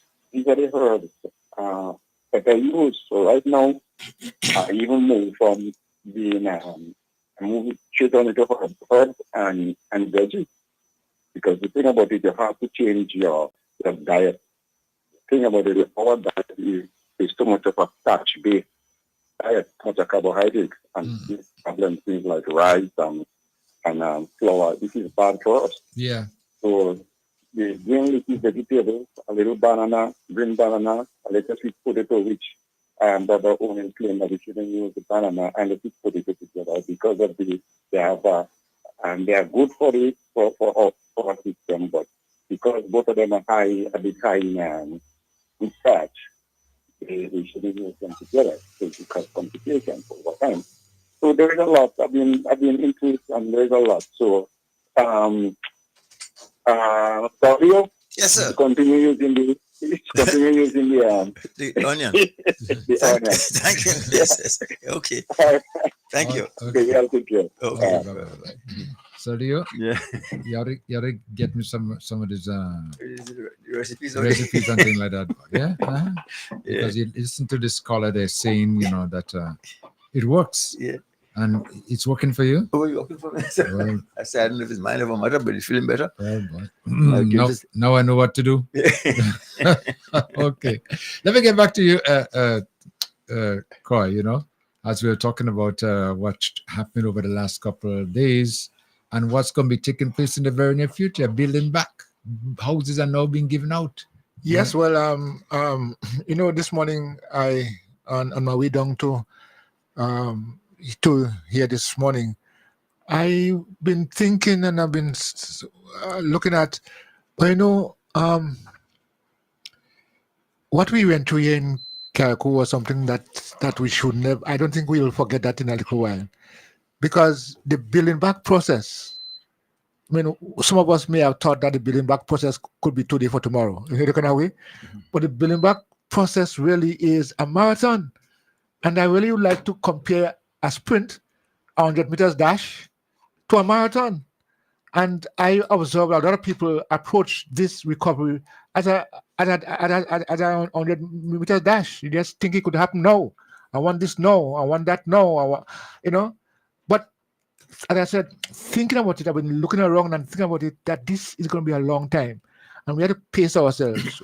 we have to, building back better.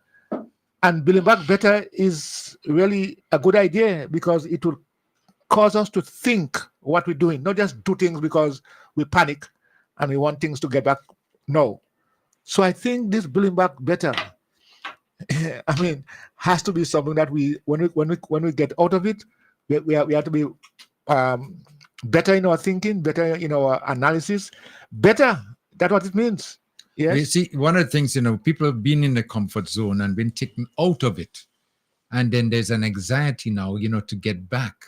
Panic. So, right, to a certain extent. So now that is why we're looking out for it now for now, not realizing it takes a while. There's no if about it. Well, and Carol, being what it is, I look at in my belief, construction is the best paid occupation for skill or for education or skill or what have you.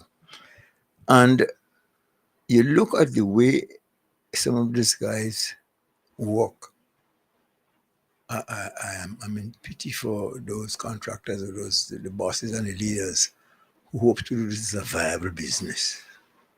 Mm-hmm. Because, it all matters. Your salary must mimic your production. You can't just, come on a job for a day and whether you get something that should be done in 10 minutes, you take 10 weeks and expect the same salary. That is why construction is so well paid, but you have to produce.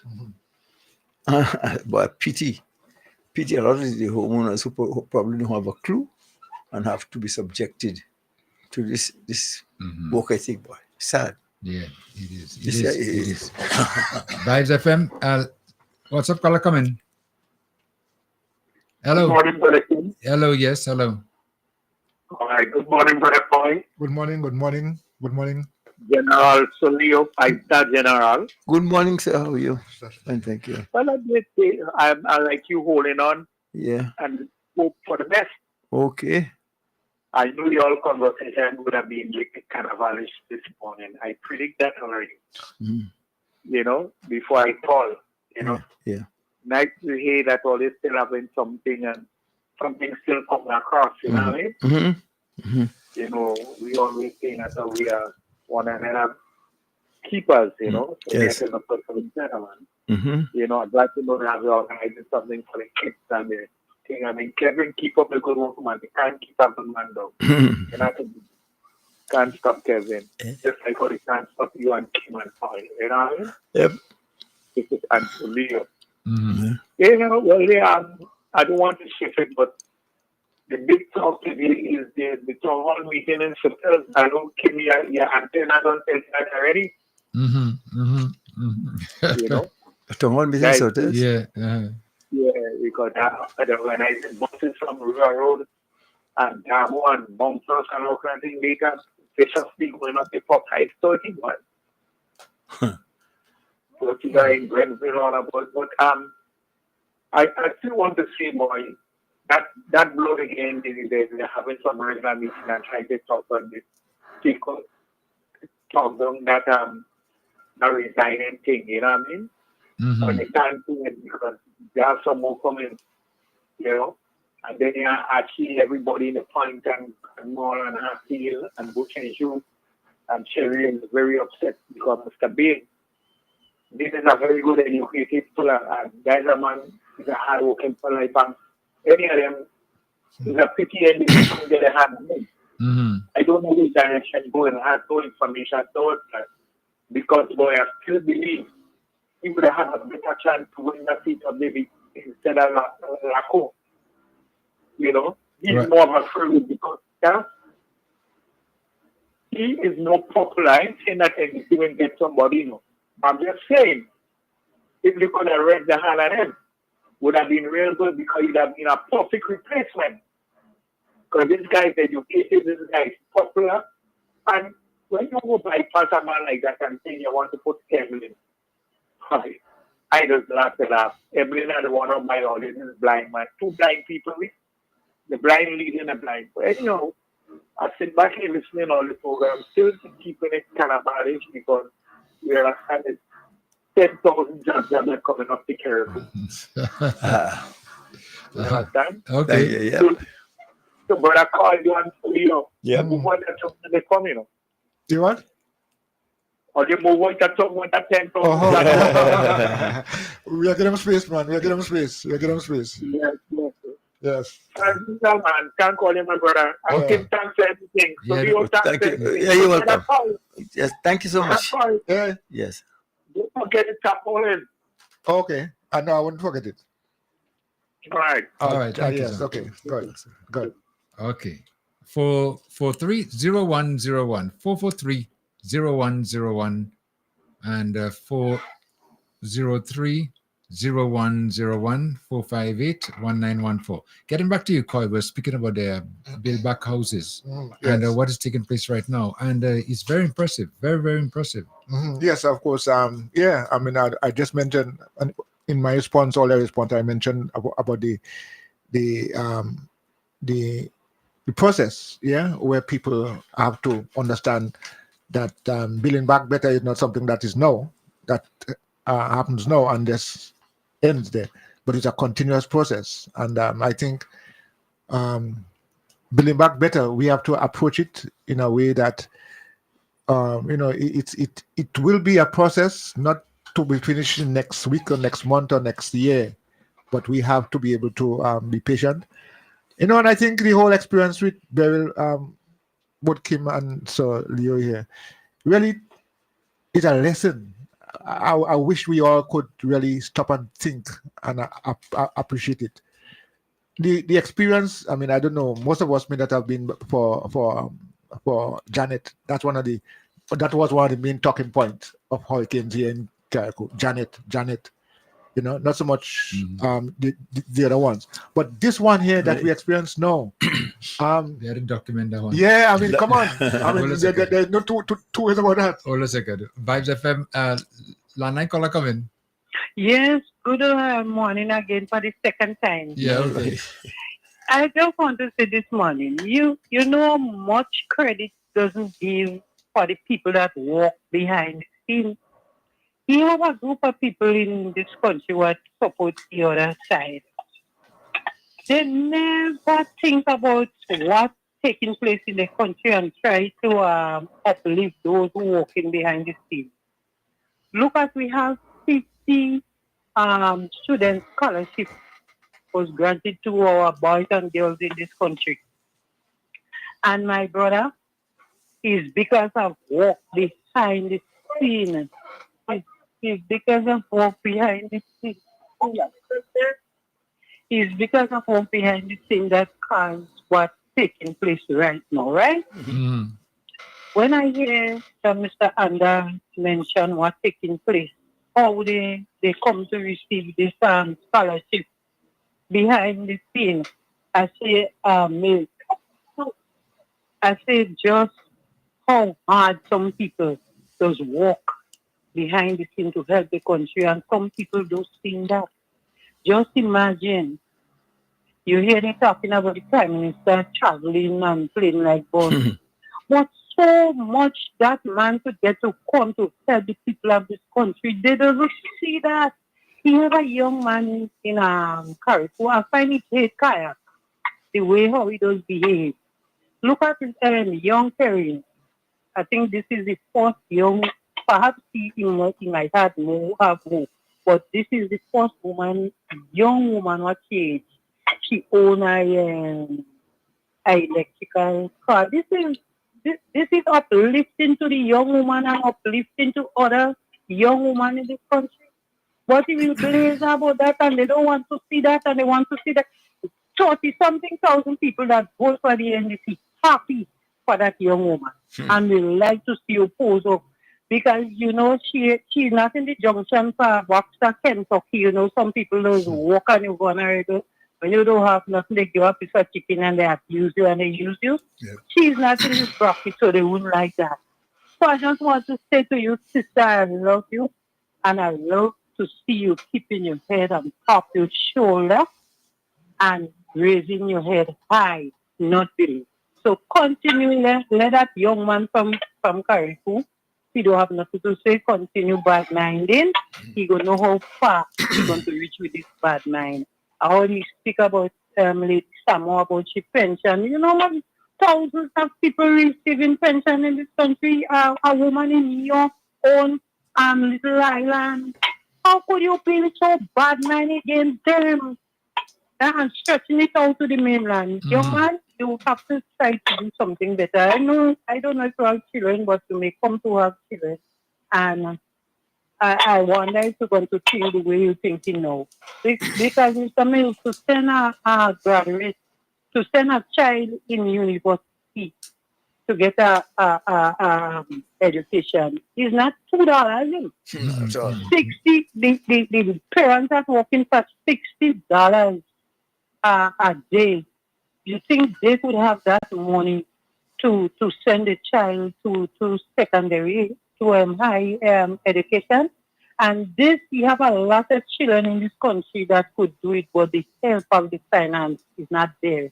So I want to applaud this government to continue looking at the needs of the poor and vulnerable and see what they could do for these people. All the some of them politicians and then the children education is well secure, they have money in the bank and everything, but you what support them for all these years, nothing for your children, you know.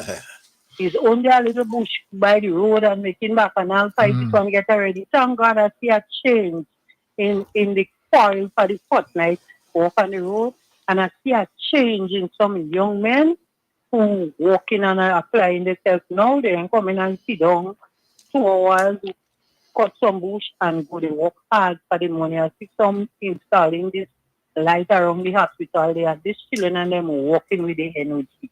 Right. I had to talk and tell them I like to see how I'm walking here today. The attitude, some of these children and them attitude to walk in this country is changed. And thank God that we have a visionable prime minister and young leaders that love good for the country going on. So I just want to tell them, continue and work for the country and just forget those haters and them. There is a lot around. Okay. Thank you. All right. Thank you so much, Jay. And as the caller just mentioned, some one who's been making all this ridiculous comments. Well, it's no, we're talking about him anyway. Hey, leave him alone. Leave him alone, yeah. In a class by itself. As I said, we have the antidote, man.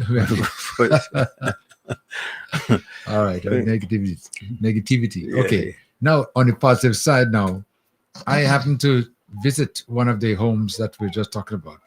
And so impressed, Salio. Boy, I mean, furnished to the top. Yeah. Gosh, everything you could ask for was in there. All you had to do, you don't even have to walk with clothes, you just walk in and sleep. And that's it.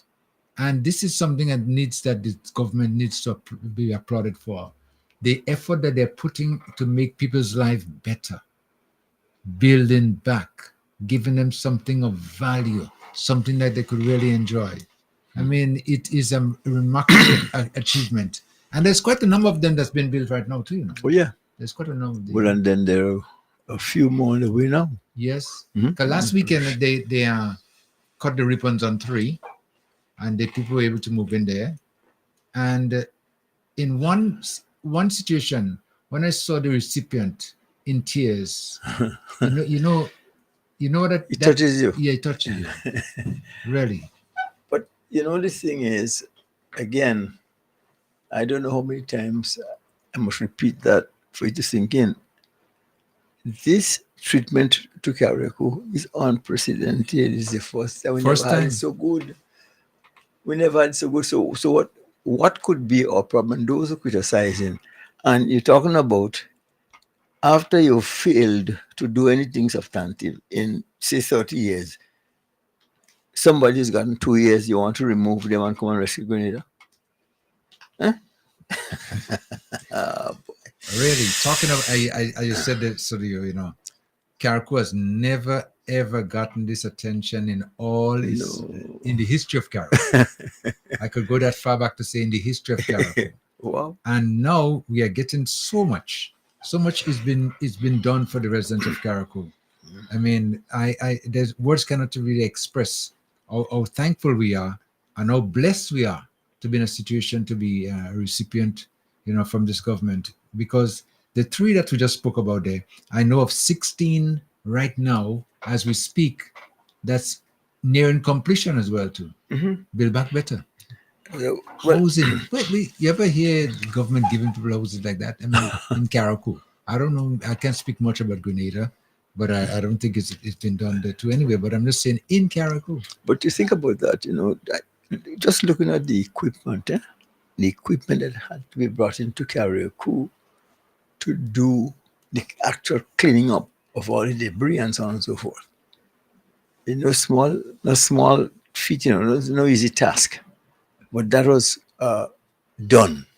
And now I'm happy to see that all debris who was stocked here and there, I'm looking at Hillsborough Recreation Ground, and it's starting to look good. Yes, well, because they have invested in getting the equipment to do the job. Absolutely. and it's been done right now. And I'm telling you, I'm seeing some of this equipment, and I never even knew they existed. Mm-hmm. There's different things out there that sometimes you're not aware of, Mm-hmm. But to see these things in progress now in Carriacou, Yes. I mean, it's amazing, and see the time and the monies that they invested in doing this cleanup in Carriacou. It's amazing. Yeah. I'm telling you, I'm lost for words. And we shouldn't pretend that we do not know that in Carriacou, the pace of progress in Carriacou as far as doing work and getting something completed is not it's not among the best, But yet in that environment we still have accomplished what we have accomplished. It's remarkable. Mm-hmm. Because I'm hoping, boy, that our youngsters again will have learned something from that experience and change. But what we need to have done is to import some workers to work alongside them, so at least they should be able to pick something up and see how it's done in the real world. With our back, Mm-hmm. I'm looking at. I'm hearing people talking about bringing in workers, Solio. Mm-hmm.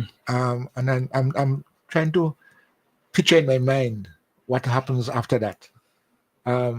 Bringing in people to work, of course, they have to be of a certain age, certain qualification in terms of ability and so on. And I've just said a while ago that this building back thing is not something that happened just quick. It's going to be a long process. So after when they would have come in, what happens after that in terms of do they integrate with the society, or do they return from? Some will return, most will return, some will stay. But I'm hoping that when all this is done, that there'll be a few roses among the thorns that we have here. Yeah. Who'd at least have picked something up and is able to implement it in the future. Well, yeah. That's the best you can hope for. Yeah. We don't have a trade school where you literally have to go in and learn things, and those. If we hope to sustain anything, we need that vocational school, that trade school. I look at, for example, years ago, plumbers had to get oakum, lead, cast iron pipe, and all these good things for a sewer line. Now it's a 4-inch piece of PVC with a little bit of glue. The glue look like common chair, you rub it in, you stick it goodbye, Charlie, everything good to go. So it's just a matter of learning the different fittings, the purpose of them, a T-wire, wire, elbow, a T, or whatever, those things. And the average job, if you put your mind to it, you could learn it and what it's used for. Huh? Yeah. You plumb that your plumbing must be airtight, and you make good for your drainage, your vents, and all those good things. But it's not rocket science, for Christ's sake. Mm-hmm. You're right about that. Yeah. Let me take a call. Vibes FM, WhatsApp caller coming. Good morning, Kai, Leo. Yes, sir. How you doing? Morning. How you Good, doing? man, good. Fine. I hear you come up with a very good idea about bringing in workers. Well, let me ask you this. Mm-hmm. The work permit, do you know there's a work permit to bring in those workers? Yes, well. Well, no. Let me tell you something. There are little exceptions in these times and conditions like this. A lot of instances, work permits. Exception. No, work permits don't apply. So there's an exception right now? Of course. So you think, really? Let me tell you what. The people who came from Antigua, who came from Guyana, who came from Dominica, Barbados, and so on, you think they had work permit? No. And let me finish. And good thing, our very thoughtful and visionary Prime Minister realized the same as I'm saying. If we're going to wait on the labor force that we have in Karaku, we'll be here past the other 2 barrels. All right, let's say Kim want to bring in 10 people right now, right? Yes. So he don't have to apply for the work permit because there's an exception. Yes, but I don't. Let me not say this. I know that a lot of people are here who are not necessarily Karakuans or Grenadians and are working, and they didn't have to get a permit. Correct me if I'm wrong. I don't think in this atmosphere that if somebody is here being a good citizen and doing what they come here to do and working, that somebody's going to try to deport them. But I think, Kola, well, you sure there's an exception for real? Because I look into that, right? And the fee per person is like $5,000, and I was like, why the government not relax that fee? Because like Karaku really in need of labor right now.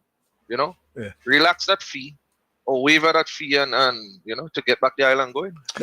Kola, let me just say here that my understanding is that a lot of these things have been waived. Like after the hurricane, a lot of things that used to be normal were waived and to get the process going. So in a case of seeking labor, that those things will have to be dealt with at a ministry level. And obviously they would not insist or they would not apply that fee that you just mentioned there. Because it's not normal times. There's no if about that. I know that will be waived, even though. Yeah. So. Carla, you said that your experience is that you were told that you have to. Is it fact? No. Oh. No, I wasn't told that. Oh. I looked into that, and the fee is $5,000 per person. Oh, that was that. That was not. Yeah, but that's not in this emergency situation. That was when we didn't have a burial experience. That probably what it was in good times or better times. But now that we have burial and people are under tarpaulins and you could hardly get enough people to work, somebody's going to tell you how to pay $5,000 to bring in somebody to help you. No rationally thinking person will ever mention that.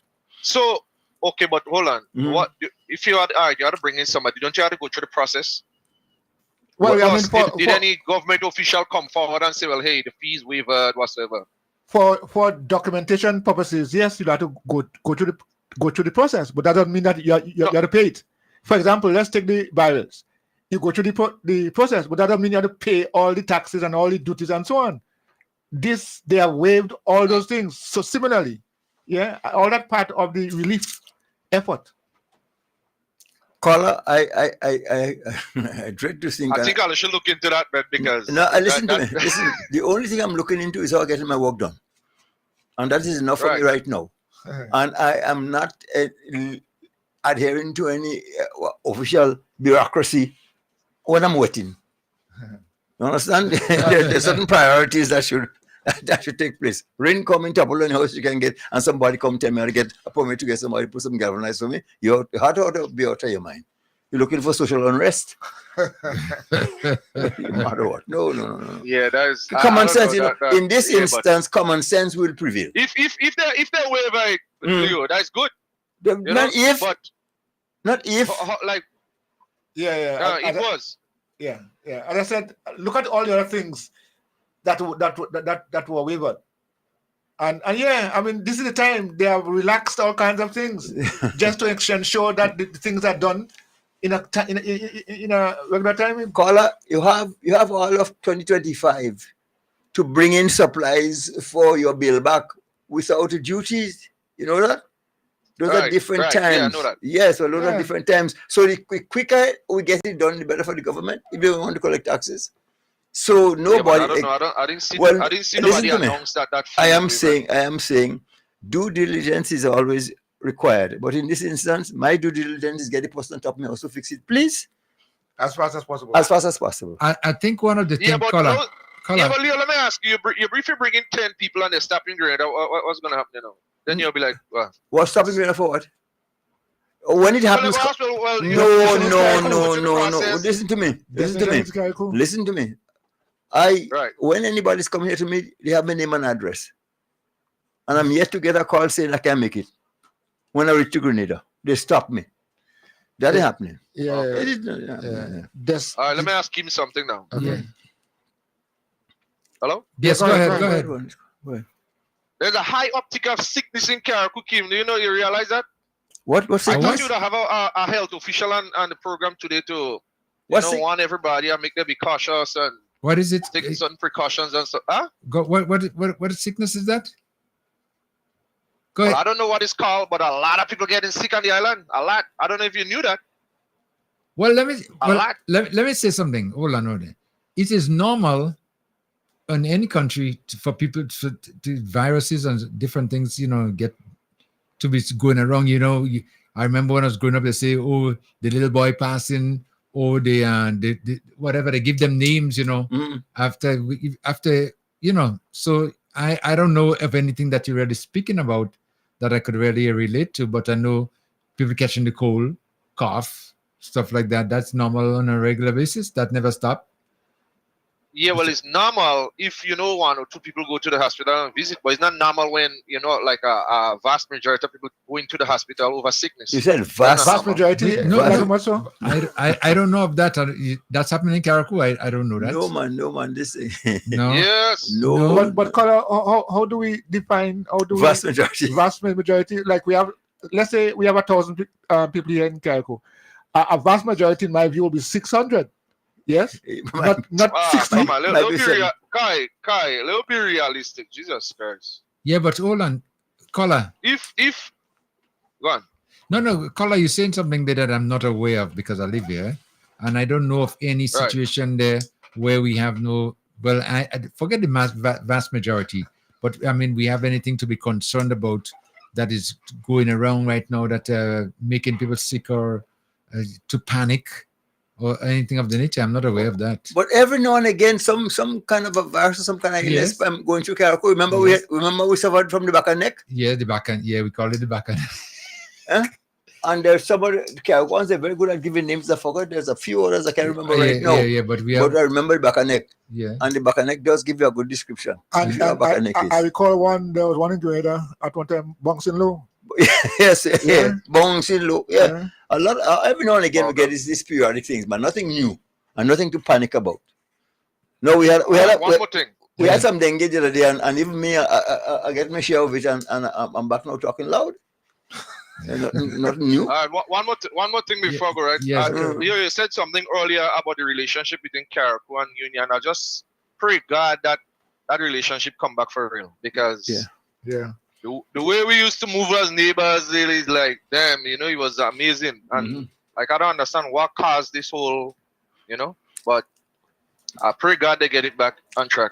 Yeah, well, I hope where it's easier to visit the islands and it's easier for them to just, Well, look in Europe. In Europe, you're going from Germany to Spain to that with a ID card.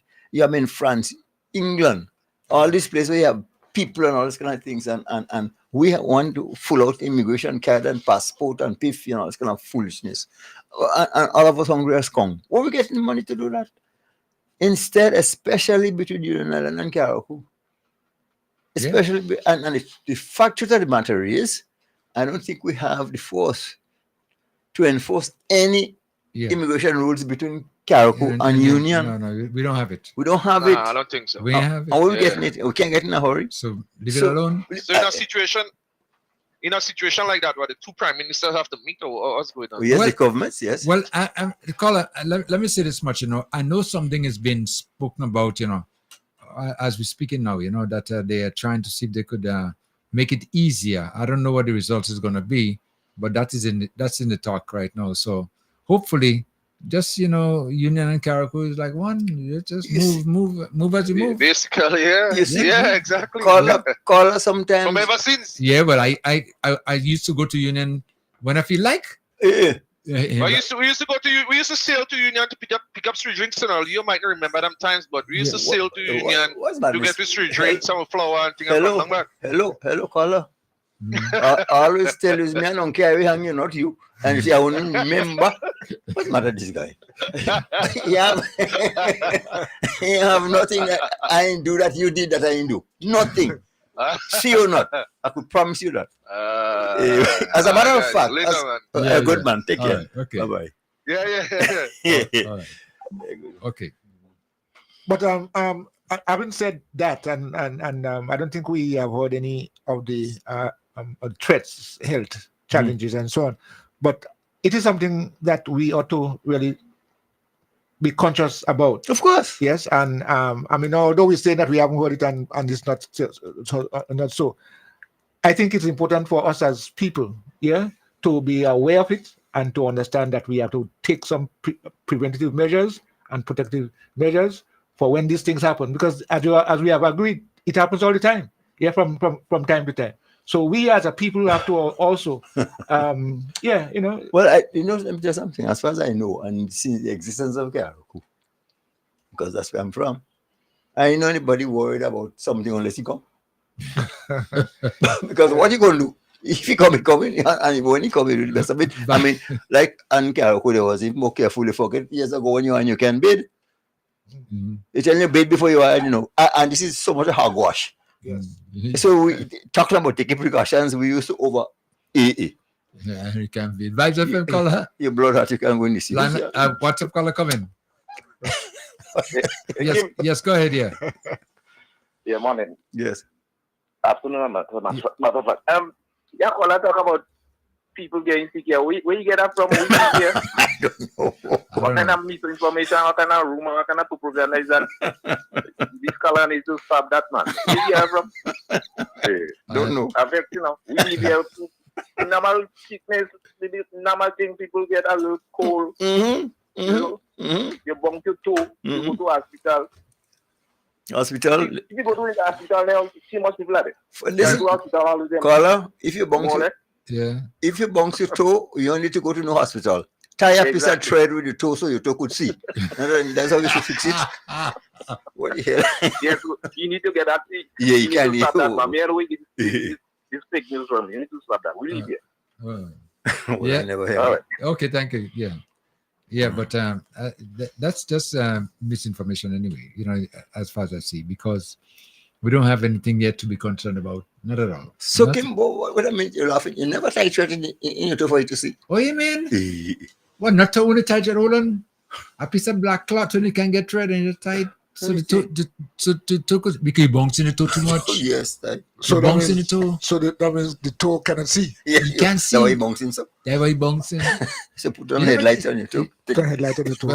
Yeah, headlights. Tie thread on your toe. Some things. But I mean, yes, I've heard those things too. But do those things work really from your own experience, Mr. Leo? Well, mine over man, eh? Sometimes. Not that Let me tell you. You're not bounce if you put it thread, but you put it thread, and you bounce, you might tell you the thread. I know. But yeah. But Kaiko is known for this kind of things. Gistoué, you call it? Huh? Gistoué. You know Gistoué? What's that? Huh? You know Gistoué? Things that are not true that you're in. Oh. Better document that. Yeah, but I mean, in each culture you go in and community go in, you always have this kind of thing. Yeah. People in there, from there, within there, saying things that make up things. For example, somebody talking about Ligaro, that is Gistoué. Yeah. You're telling somebody take out the skin and go and fly in the night, and you could put salt in the skin and all that kind of foolish, and people believe in that. And you have big men telling me people flying in the night coming out. You're crazy. And the first thing they see in the morning is the person. Yeah. Don't point you on symmetry, you go rotten. Bite you five fingers. Gistoué. Yeah. So that's part of your But did you believe it when you were growing up? Did you believe those things? Because hold on. Whether you believe it or not, I know when we pass by the cemetery and you point on the tombstone, whatever, I bite in my finger till they reach home. Whether I believe or I don't believe, I ain't taking no chance. Well, the fact that you bite your finger, you do it, you believe it. So, right. No, I ain't taking no chance. Not a believe it. Why can't Karaku is the headquarters for that, Gistoué. Yeah. And I remember again a story about, walking up 16 corner. Because 16 corner is dark and lonely. Yes. And so on and so forth. Yes. I've heard stories of people in the village saying how they're coming up late in the night. Mm-hmm. And they see some black dog or black or white cat or whatever, and the other people who were there couldn't see it. Mm-hmm. Yeah, so this kind of thing, I mean, it really doesn't make sense. That, you know, we walk in a group, a group of us. I alone could see a black dog walking behind you. You can see. And we believe that. But and all kind of black cat and all this kind of food you're talking about. But you know something, through all this, those old stories and those misfits that never make sense. I get up this morning, I was thinking about my life in Carriacou. And even though I've lived for the majority of my life in North America and all the good trimmings and all the fancy things they have in the United States, what I experienced this morning, there's no there's no way you can duplicate that, you know. I thought of it, I get up to a comfortable night. Well, I sleep with my onion in the socks. So already my foot start to feel better. Walking up the road, take my little swim. When I coming back, well, when I was going, she was on the opposite side of the road. And when I coming back, she was on the same side of the road. Good morning, Vayo. Good morning, my love. I mean, that alone. Sometimes you're passing people in America, they're so busy, they're telling you good morning, they ain't telling you. People in your own house. But somebody could take them, good morning, my love. You hear that? That alone is a good and happy feeling. You come back home and make a little bit of broth. What again I want? How you go beat that? That's making joke. Yeah. What? I guess in 40, 50 years' time, the people who are alive at that time will be talking about what's been happening now. As are we talking about what happened then? Yeah. And what they will be talking about is what we're doing now.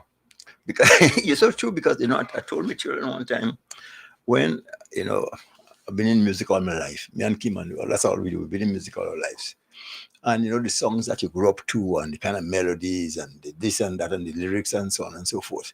And through the years, we see things sort of deteriorating in terms of the lyrics and this and that and that. And I was telling my children sometime, you know, boy, I would love to be around to hear what is happening in the world. Say 40 years down the road and all you grow. And already, and I'm seeing it by my children quarreling about what the other children dancing to nowadays, you know. You're joking. Every time I was listening, I laugh to myself. Let him, my daughter say, those children nowadays, I can't get them. I say, what? Nowadays. Yeah, nowadays. Yes. I don't know so. I know. But it's a cycle. That's what it's all about, you know. And the world will go on. Yes. You just have to hope for the best.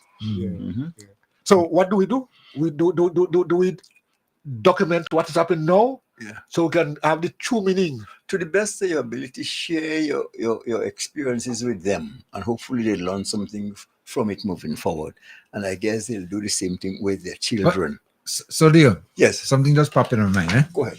And we're speaking about documenting and stuff like that, right? Now, things like the stories we hear about these ligaroos and all the spirits and things like that roam in Carriacou over the years. Those stories, I mean, I remember, you know, growing up, I used to be very interested in hearing my grandparents and the elders speak about them, you know.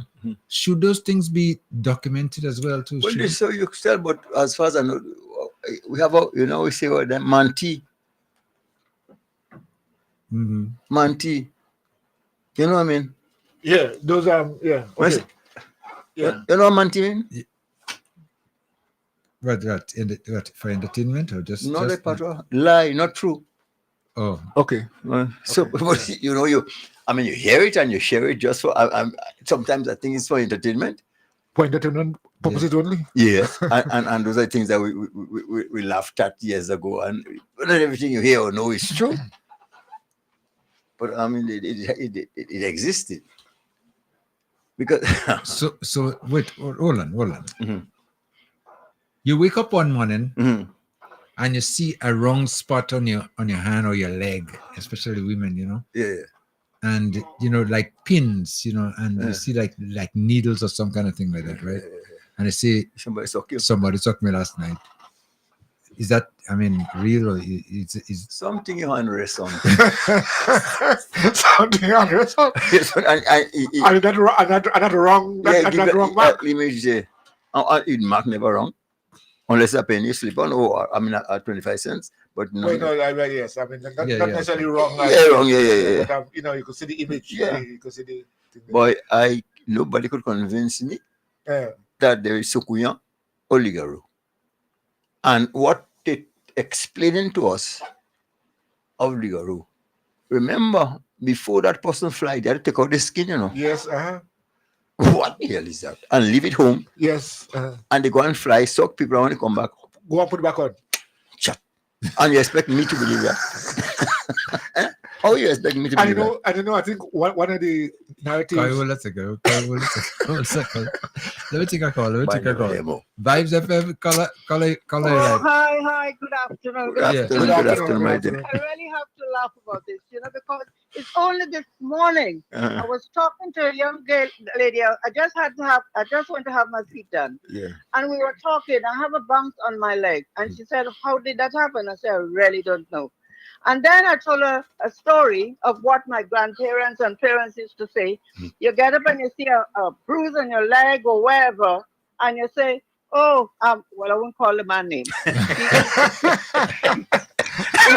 He stopped us last night, and really and truly, my mom, because she was a light skin, she used to bump her leg on the chair and wherever, and it leaves a bruise. And she used to say, "Oh my God, so and so sucked me last night." And we used to believe it, because when we saw this man riding his donkey when we were coming out from school, and my friend would say, "Oh gosh, you better be careful, here is so and so, and he sucked mommy last night." So he saw us laughing, and he knew we were talking about him. Yeah.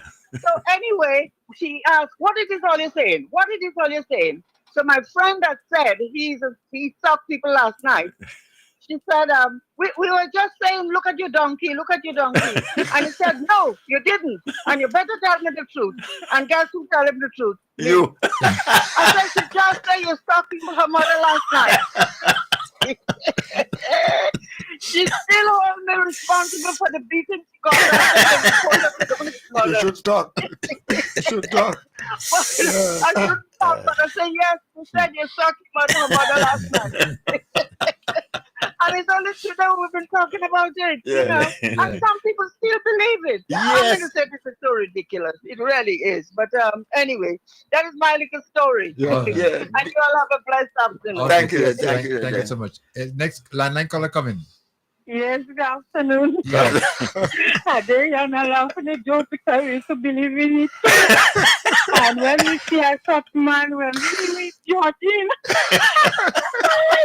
The poor man is back to this man so bad in this village because he come and talk. They will believe in that boy.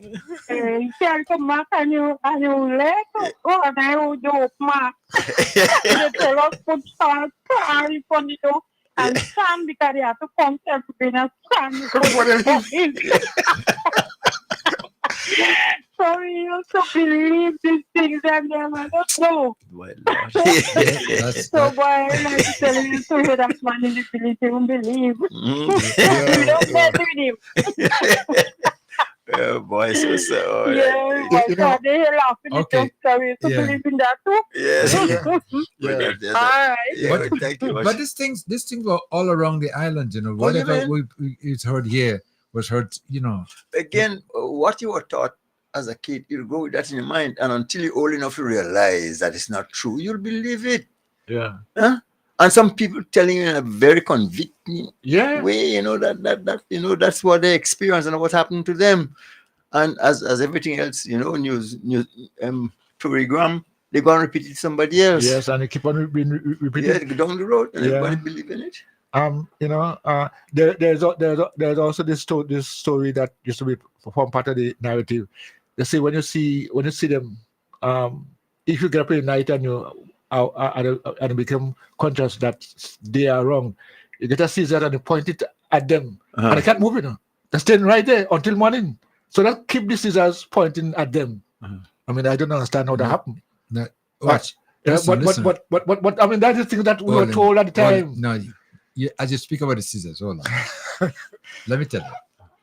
Now, we grew up saying, that if you have the scissors, and you open the scissors into like a cross, they cannot come through the doors or wherever.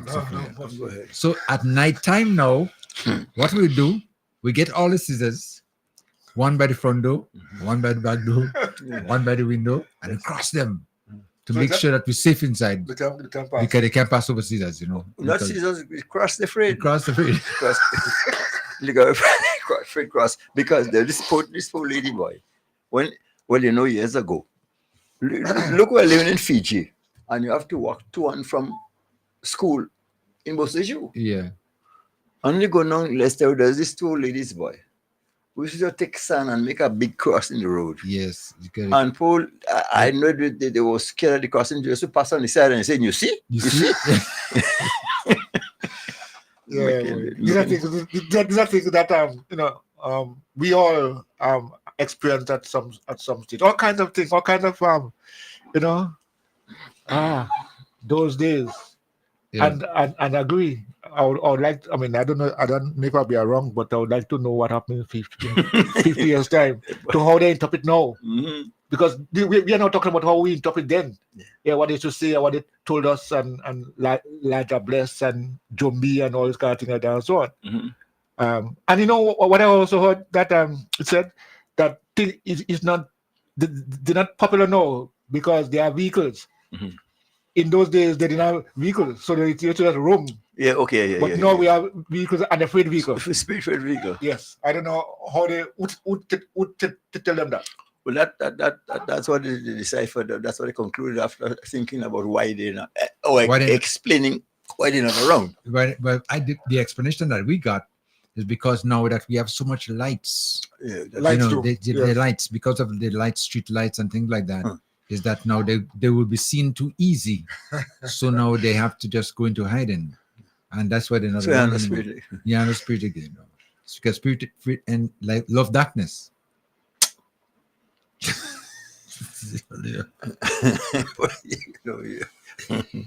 Yeah, this is the and I think it's something that we should stop and think and consider. Because those days when I say to you, I mean, it's like gospel truth. You believe it. You yourself even getting scared when I tell you that. And come see. Nothing, Nothing so. What? Well, according to Score, it's a good thing my head had. Because if my head was lighter around, so much of foolishness, so I say, Dan is the man, the van. Yeah. Vibes FM, Color come in. Well, Brother Kim, good morning, sir. Yeah, morning. What's your topic this morning? Ligaroo. Liga or Nancy Story? Well, both. Jombi. Or both? Mm. Well, I prefer your call. Anyway, may I introduce myself to you all guys for who don't know me? I'm Comsy Grand Boy. Yes. All right? So good. Well, let me ask you, before you go further. Yes. You used to tie any wangu, whatever, on the plum tree?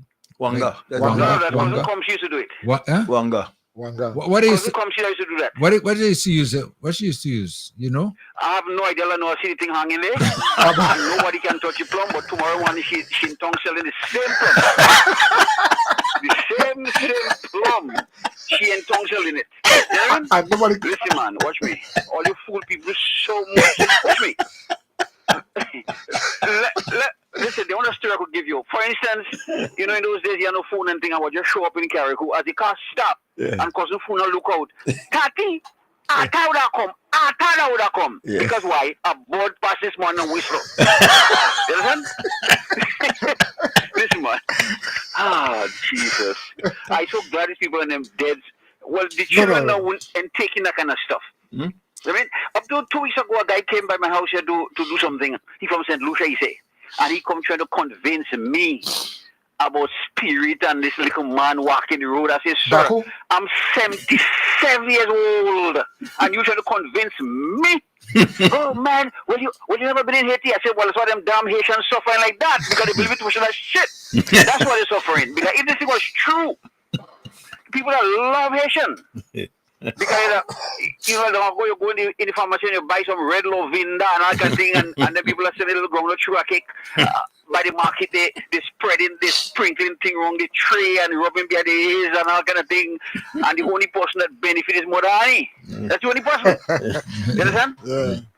But anyway, nice topic. And then this word, you know, funny it is, Brother Kim, only Sunday. Oh, sorry, gentlemen, Brother Koy and Solio, good morning. Good morning. Sorry about that. I lost my thing with this. You were so anxious. You were so anxious. But anyway, very for that matter, you know, you remember Sunday we were talking about the same mosquito thing, and I used the word when I was growing up, I said mosquito suck you. Yeah. Right? Yes. And today, although we're using the same word again, but for different species of things. Yes.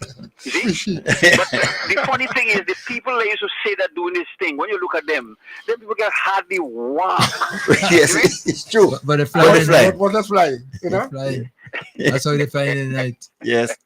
And they cut in fire too. You see the fire. And then they give Brizan the bad name about people in Brizan flying like a hooker. What happened in Brizan? The people never had bathroom. So when they see stone, they used to go. So people pass them on boat and thing, and they see this light leave the hill up there, and next day they see the light on the stone. They say it's like all the people are coming up to use the bathroom on the sea stone. But you know, This thing come up in prison. But you know that? Yes. When we were going to school in Grenada, we were told that there are so many ligaroos in Brizan that they flying all in the day. All now, when I go down the coast, as I see Brizan, the first thing coming to my mind, ligaroos flying Brizan in the day. Yeah. So and that many years ago. 60, 70 years ago. Again, that was only a myth. I mean, listen, I used to walk from Gulf Coast to Marigot, live in Gulf Coast with me 9 o'clock in the night, and walk all the way up to Marigot over and over and over, and never, it in my 77 years, I've never seen nothing to do. But this guy come here 2 weeks ago trying to convince me. I said, boy, you got some nerves to tell me that to everybody else. You mean? Yeah. Plus, growing up with cousin comes, you come home in the night, you have to call for 1 hour before she recognize your voice. When you go, you can't go in by front, you have to go by reverse. back. Yes. Sure. Step in and just put children on the floor and all kind of thing. Bring speed behind you. Yeah. Please. But anyway, let me get out of here. Tired myself. Thank you. I want to hear somebody else's story. Yeah. But you, right? you know what's prevailing now? Well, not now, but a long time ago. People who play numbers. When you go in the house, they have more dream book than a library, you know. Oh, Yes. They could tell you what number. Yes. Wow. Yes. What number? Yes. They go tell what number they lose. I know one lady, you could make a joke with her and tell her about a dream. She gone. Because she gone. Even though it's a lie, you lie and say, well, look, you dream about a cow or a goat or some kind of thing. Yeah. She gone by the number, okay, some kind of thing. But again, you believe is you believe. But I personally, I believe in I born and have to dead. And what they want to do with it when they're dead, that's their problem. I don't care. Yeah, but what and we are going after that in the burial ground. That's what I know. That's my belief. Yes. All right. Yes. Okay. So listen, let me go. Any more questions for the man? Make sure I'm keeping enough credit. Preserve the minutes. Preserve the minutes, because I think I want to give you a call. No, but listen, Brother Coy, you didn't hear what Lady Samu did for me Sunday gone. She put on the air that I run out of minutes. Everybody calling me after that, and I want to put minutes for me. By the way, let me go, brother. Yeah, man. Okay. Nice talking to you all guys. Take care, man. Okay. And keep the legal coming. Keep them coming. Keep them coming. Okay? Yeah, man. All the best. Bye-bye now. All Take care. is the culture. The culture we're trying. But I mean, in fact, is that culture or a mix? Well, myths. It's part of you. We grew up here. It's part of you. It's part of you because whereas you don't believe in certain things, that doesn't mean that there aren't people among you don't believe in it. Do believe it. You may not believe, but Yes. so it's in the culture. The people and those yeah, but what? You know. Yeah, no, but what you're saying there, some people rarely believe it. Eh? Yes. Rarely believe, because I know, like when we were growing up, and there was this certain bridge, that they claimed that this spirit was living there. Yes. So you have to cross the bridge at a particular time. Yeah. Other than that, spirit come after you. And to break a foot in the no. Sometimes what happened, is because they tell you the story so much, and you cannot believe the story that even when you get by the bridge, you seen things. You seen things. But sometimes my hair raise. I have to say raise, you know, man, because you know you're crossing that area there now where something suspicious exists. Vibes FM, caller come in. Hey, Kim. Yeah. Mount Pure Water, as a citizen, I'd like to thank Mount Pure Water for supplying with the people of Carnival and Pitimantic with I think it's 5 gallons of water. I think they're going up to 500 gallons or something like that. But I'd like to thank them very much for supplying water to us, the people of Carnival. I think they do that in association with or in collaboration with Windward. Windward. Windward Foundation. I think. Windward Aid. Windward Aid. Yes, Windward. Yeah, I think they've been doing a very good job, and we need to congratulate them, and we're very appreciative of the work they're doing. And I'm not doing any promotion for them. Neither I'm not working with the company, but I think that is the water that we should be supporting. You know, because they're doing a great job. Yeah, because they're giving out the 5 gallons of water every 2 weeks to residents for the next 6 months. Yes. I forgot the lady name, but the CEO, I think she's Christian. I think Oh, you mean in Grenada? No, we're talking about Grenada is talking about but you talk about the foundation, the Windward Aid, or the owner, the proprietor. Yes, there is a woman that is in charge of the owner things of Montpure. Yes, Montpure. That's McQueen. Yeah, but Montpure is just this supplier of the water, but the project is being organized by Windward Aid. Yes, Montpure is supplier. Supplier of the water. Yeah, but it's a project being done by Windward Aid. They have done a good job, because the people are being given the water. Yes. Well, no. Of course, as you said, Montpure as a source. Yes. And who's supplying that? And that we have got to thank them and say how much we appreciate it. Yeah, because they collaborated with Windward Aid, to make it possible. It can't do it, but yeah. Mm-hmm. Yes, to Montpure. Yeah, Montpure. Windward Aid. Yeah. And the CEO. You know. Right. Okay. Good. Thank you. And the government is also doing a very, very good job on the next hand. The government is doing a very good job, because I saw on the news that 30 first generation graduate get scholarships to the United States. And you know, education is liberation. Education takes people out of poverty, which is excellent. Yes. You know, and thumbs up to the government. Yeah, but caller, thank you for bringing this to light, because a lot of times we get to commend people who do these acts of good. And I always said, anytime you're appreciative, anytime you're able to show appreciation for anything somebody does, it's money in the bank. So thanks for bringing that to light. And thank you, Montpure, for doing that. Good, good observation. Thank you, sir. Okay, thank you. Next line caller, come in. Mr. Coy, hello. You and whoever is. Yes, go ahead. Mr. Coy. Yes. Good morning, sir. Morning. Yeah. Now, while he was on this legal and whatnot things, right? Mm-hmm. You know, a long time the people used to believe so much foolish things, right? Yes. You know, I heard a joke one time where this man went by an Obia man, right? Mm-hmm. So after he related his story to the Obia man tell him, after you leave here, the first shop you meet, buy a half pound of saltfish. He said, eat all and don't drink water. And you know the guy believed him, right? Yeah. So the guy left by him. He reaches the first shop. He buy half pound of saltfish. Before he eat 2 little pieces of the saltfish, he had to head for the pipe. He nearly dried the pipe. So he went back by the Obia man. He said, man, the thing they walk in, The Obia man asked him, you drink water? He said, yes. He said, man, I tell you to drink water. Because if you drink water, the thing won't walk. That means the Obia man, he can't do nothing. He don't know what he's doing. So he telling you, go and kill yourself. Another. Yeah. Okay. A man could eat half pound of saltfish and not drink water, Mr. Carr. No, not at all. I mean, you could do it, but you'll be so good for you. So these people and them who used to say they're doing things and they could do things, they just was lying for the people and living after the people. Yeah? Wow. Yeah. I could remember another story where this gentleman said to open others coming in the house and Hamburg and his wife and the children.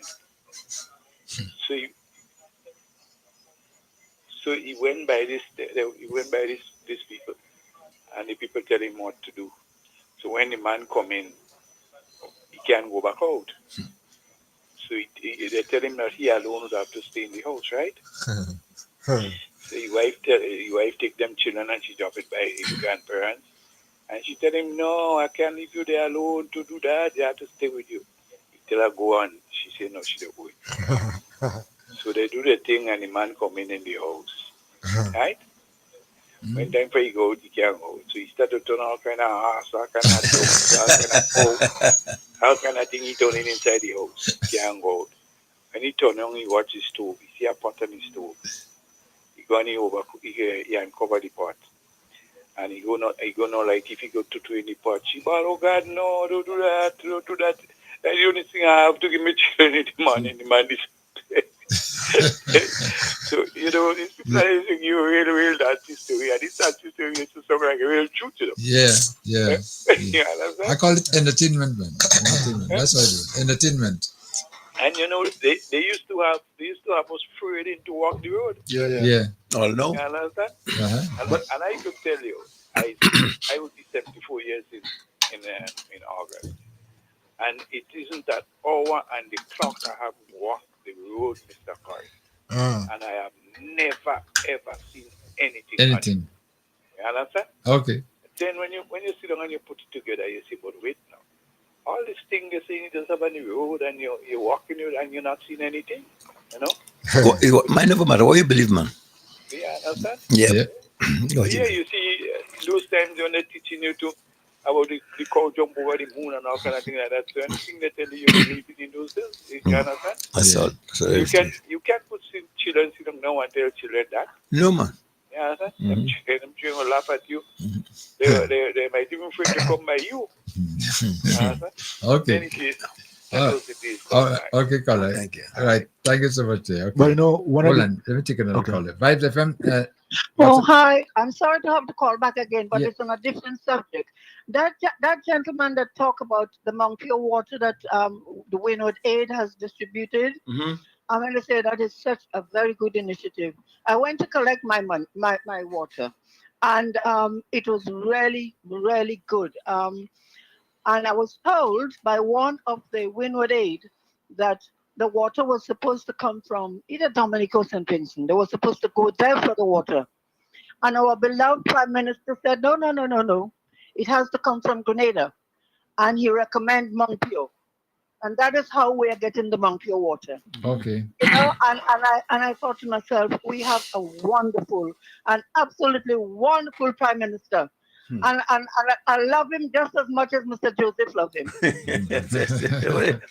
Well, what is there not to love? I mean, what is there not to love? Yes, the water must come from Grenada, and we are getting our water. And I thought that was a brilliant idea. And I want to thank Mount Pure as well. Right, that's good. Thanks, yes. Yeah. Thank you very much. Oh, you're welcome, love. You're welcome. Okay, bye-bye. Bye-bye. 443-0101, 443-0101, 403-0101, and 458-1914. Vibes FM, caller alive. Caller coming. Mr. Mills. Hey. Good afternoon. Greetings. How are you? Not too bad. And how you did it? Pretty all right. Mr. Coy, Mr. Joseph. Good afternoon, sir. Good afternoon. Yes. Good afternoon, Jack. I'm not talking very much today because I don't want to hear me. You know, Mr. Mills, I don't want to get personal. I don't want to be long because I just wake up. I made my comments on public radio because I feel myself sufficiently versed versatile and articulate to express myself in the way that I wish to. Certain people don't like that. And so they challenge me instead of refuting the things that I say. Which do you think is most appropriate for a calling program on the radio, Mr. Mills? Well, it's better the things that you say. Hallelujah. I That's it. fully agree with you. Mhm. Why they picking on me, Mr. Rolo? I want to start charging them copyright for my name. I don't call people's names except if you're a pep. A pep meaning a politically exposed person like those who were prime ministers and governor generals. And I can challenge them because they're there, or were there, or are there still, as many of them are, to serve the people. So I'm asking those who keep picking on Mr. Rolo or Mr. Rolo, and who all of them that know what Mr. Rolo want and he ain't get what I want and I ain't get. I don't want anything but to serve my country in a way that I think I can. I'm fully capacitated to do. But when you disrespect me, I want to disrespect you.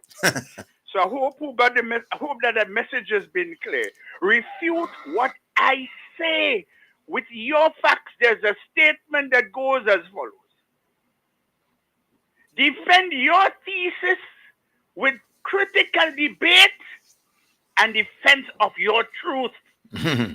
If I make a noise and you don't like what I say, tell me your case. Don't worry about me. Tell them already. Don't look at me because I won't say anything. Won't say anything. Refute what I say. But now to the point, Mr. I want to make a joke here, but you know I'm not very much jovial nor human.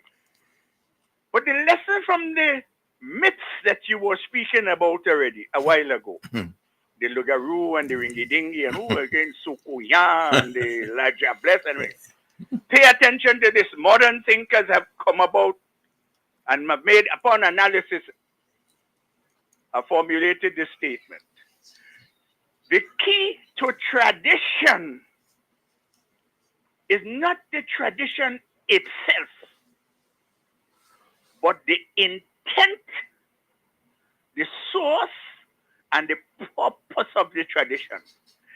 These quote-unquote traditions that we have been involved in quote-unquote we culture is what the Roman Catholic Church, the Anglican Church in the latter stages, and colonialist Europe have imposed upon us, or imposed upon us. So they tied up our heads. So it's just about time we stop paying attention to these stupid things, because that is principle, the reason why many of us are who we really are. I'll say no more. Thank you and have a nice day, gentlemen. Quite welcome, Mr. Okay. Rolo. Quite Thank you. welcome. Quite welcome. Okay. And then Mr. Rolo must know that he's always welcome because I learn a lot from him. So keep on coming, my brother.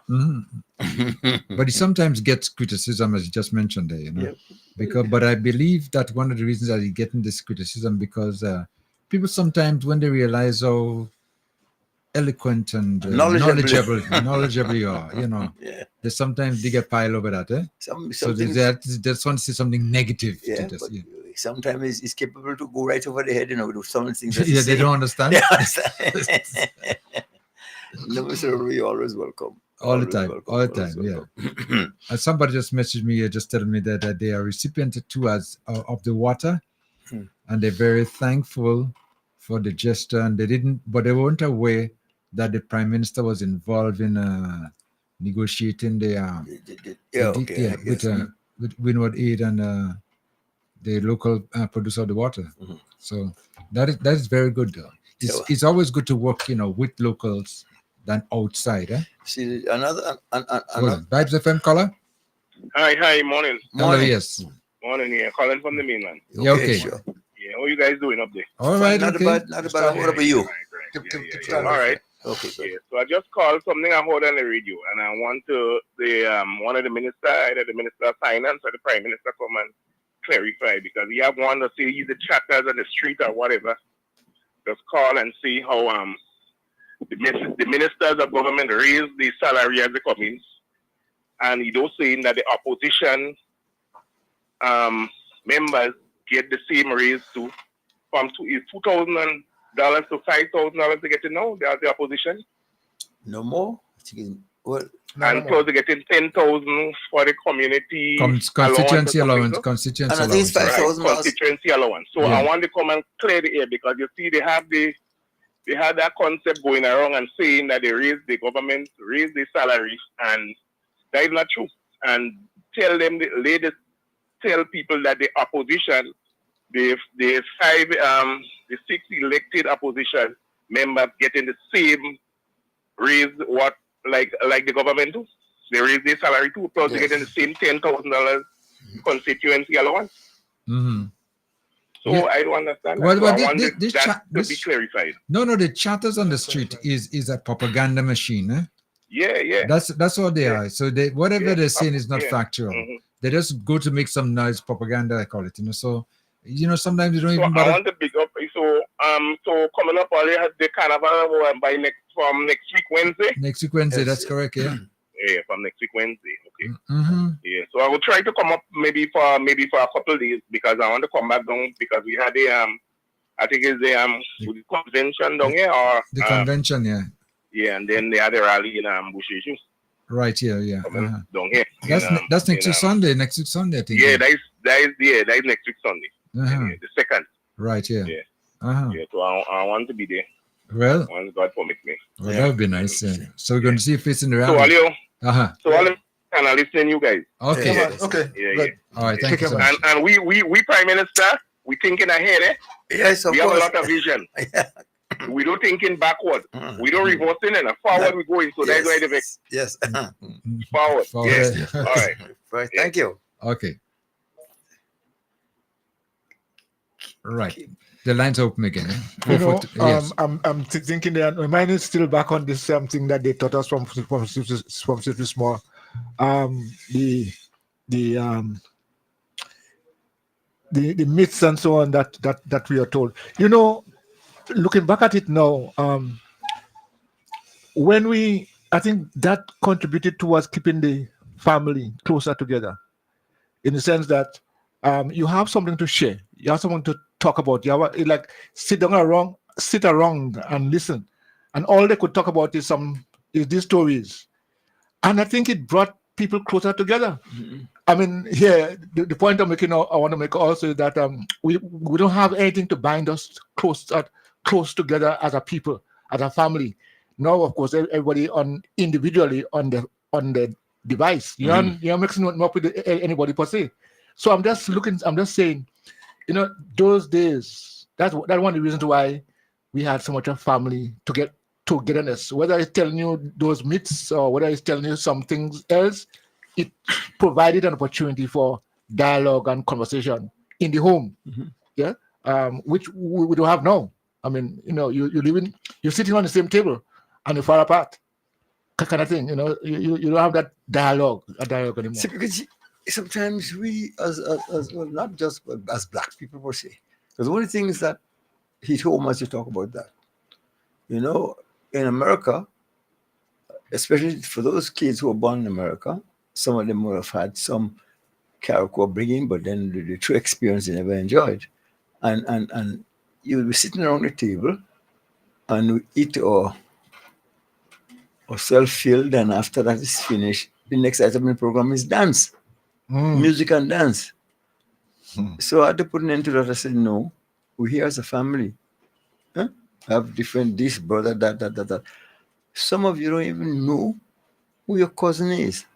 So let's take some time to talk about who we are, where we came from, and the experiences. So this music, because if black people had $1 for every tune they dance, all of us have been millionaires. So ain't too much of one thing ain't good. As soon as you get a chance, let the music play. Yeah, come on. Vibes FM, landline caller coming. Yes, Kim. I don't think what Kai said that saying educate us, Like I think when I leave Mount Pleasant and I go into Pitcairn to visit my grandmother, when I was in Thibault, didn't go well. I had to cut through, afraid to go across past the cemetery. I had to cut across through Limler Farm, go down past John Bartholomew House to end up in Dover School. Horror I used to have. So that was no education, that was fear. You know?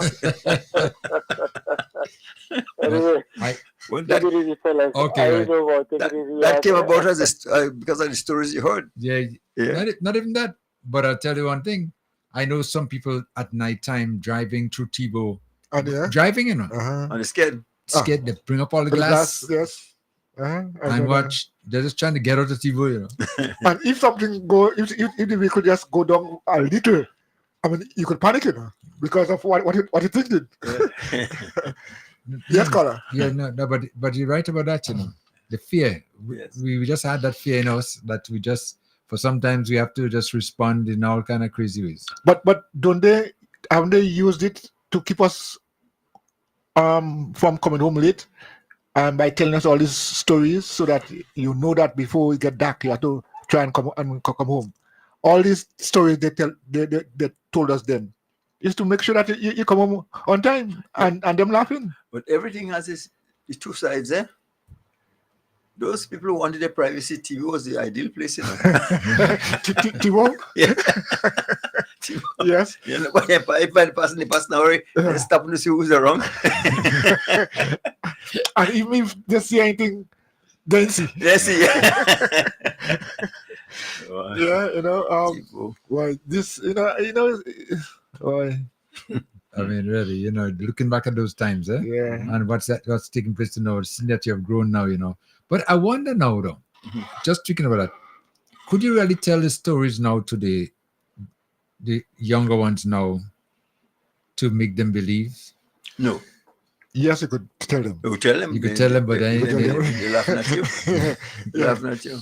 I think the only way they might feel comfortable is if you put it on Facebook or on if you put it on a place where they frequent, like social media, and they read it there, they might say, but it looks so. But they just go and tell them and discuss with them and say, wow, you know, that story. No. Let me tell you something. For some of the youngsters, some of the things are so far-fetched. Let me tell you. I was telling my daughter one time, upstairs, downstairs, open the refrigerator, close the back room. I said, if you go back in the refrigerator, you're going to have to pound your finger. Yes, Mr. Strick. I sure when you were small, you used to do the same thing. I said, hey. I said, we didn't have no refrigerator now. Oh, my daddy lie. They can't fathom that you were living without a refrigerator. Yes. So it's almost impossible. Yes, that you see. So a lot of things are very, very far-fetched. Right. Yeah. Because they can't believe. They can't believe that how that could happen. But refrigerators are luxury. And it's few in Carnival buy. Sometimes could have a refrigerator. Well, I know but listen, you know, there are the days when we are rich, a refrigerator. And what you used to do? Kerosene? Of course. I mean, you know, people would not say kerosene. They might know kerosene stove. Yeah. But a fridge that works with kerosene. I mean, people might say, well that might not be true. God help if you're smoking everything melt inside. Yeah. So, wow. Yes. I could remember back in the day, when you see Sunday come and they make juice, probably put a can of grapefruit or orange and about 3 cans of water just to stretch it. So everybody could get. And they send it by Miss Virgie for ice. Yeah. When you go something, it's little icicles, you know, it's like crystals you get in. By the time we reach home, you think you're making joke, man. But that was the best we could have. Yeah. Well, it's interesting. It's interesting. And these are things, some of the stories I think we should give our children and grandchildren the opportunity to read about. I mean, we aren't telling them all that what really happened, but these are the stories. These are the things that guided us. You know, but I would tell you come back to haunt me, you know, because always in my home, I always tell things about Carriacou or make statements or sometimes even little idle threats, you know, because one of the times it's a Saturday.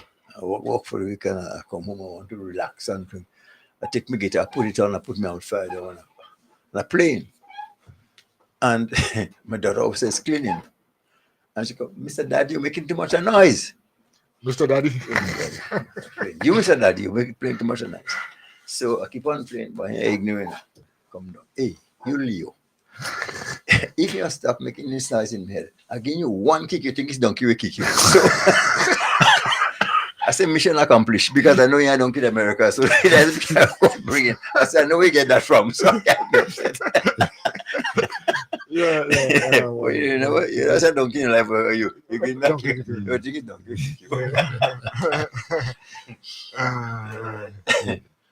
Growing up in those times, eh? What, man? Yeah. And you know the Taman tree, boy.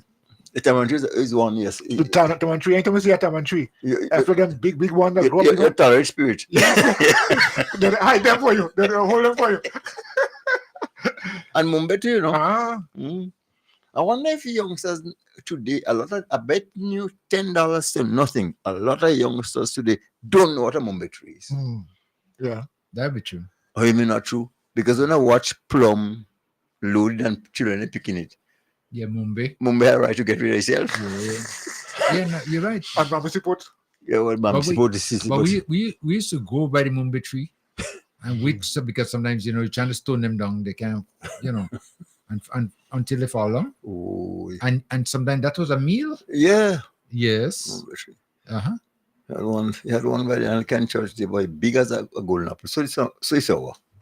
Yeah. Mm-hmm. Most times they say when it's big as that, it's sour. Yeah. It's that size. But yeah, man. I mean, I wish we could.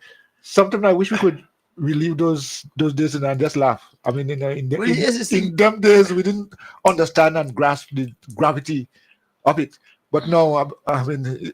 But I tell you what, children who grew up in the, mind you, and I could tell you that the children from the Orient, even children that came into the United States from Vietnam and for China, whatever have you, Korea, they've beaten the Americans in sciences 3-1, As a matter of fact, one time they were putting a ban on them, and they said what it is that children who leave the whole country and are still tuned to the culture, and they take a longer time to get assimilated to what's happening in America, do much better, They're much more disciplined, they're more focused, and they have more time to listen to their parents and what they have to offer, and rather than being on the street. Yeah.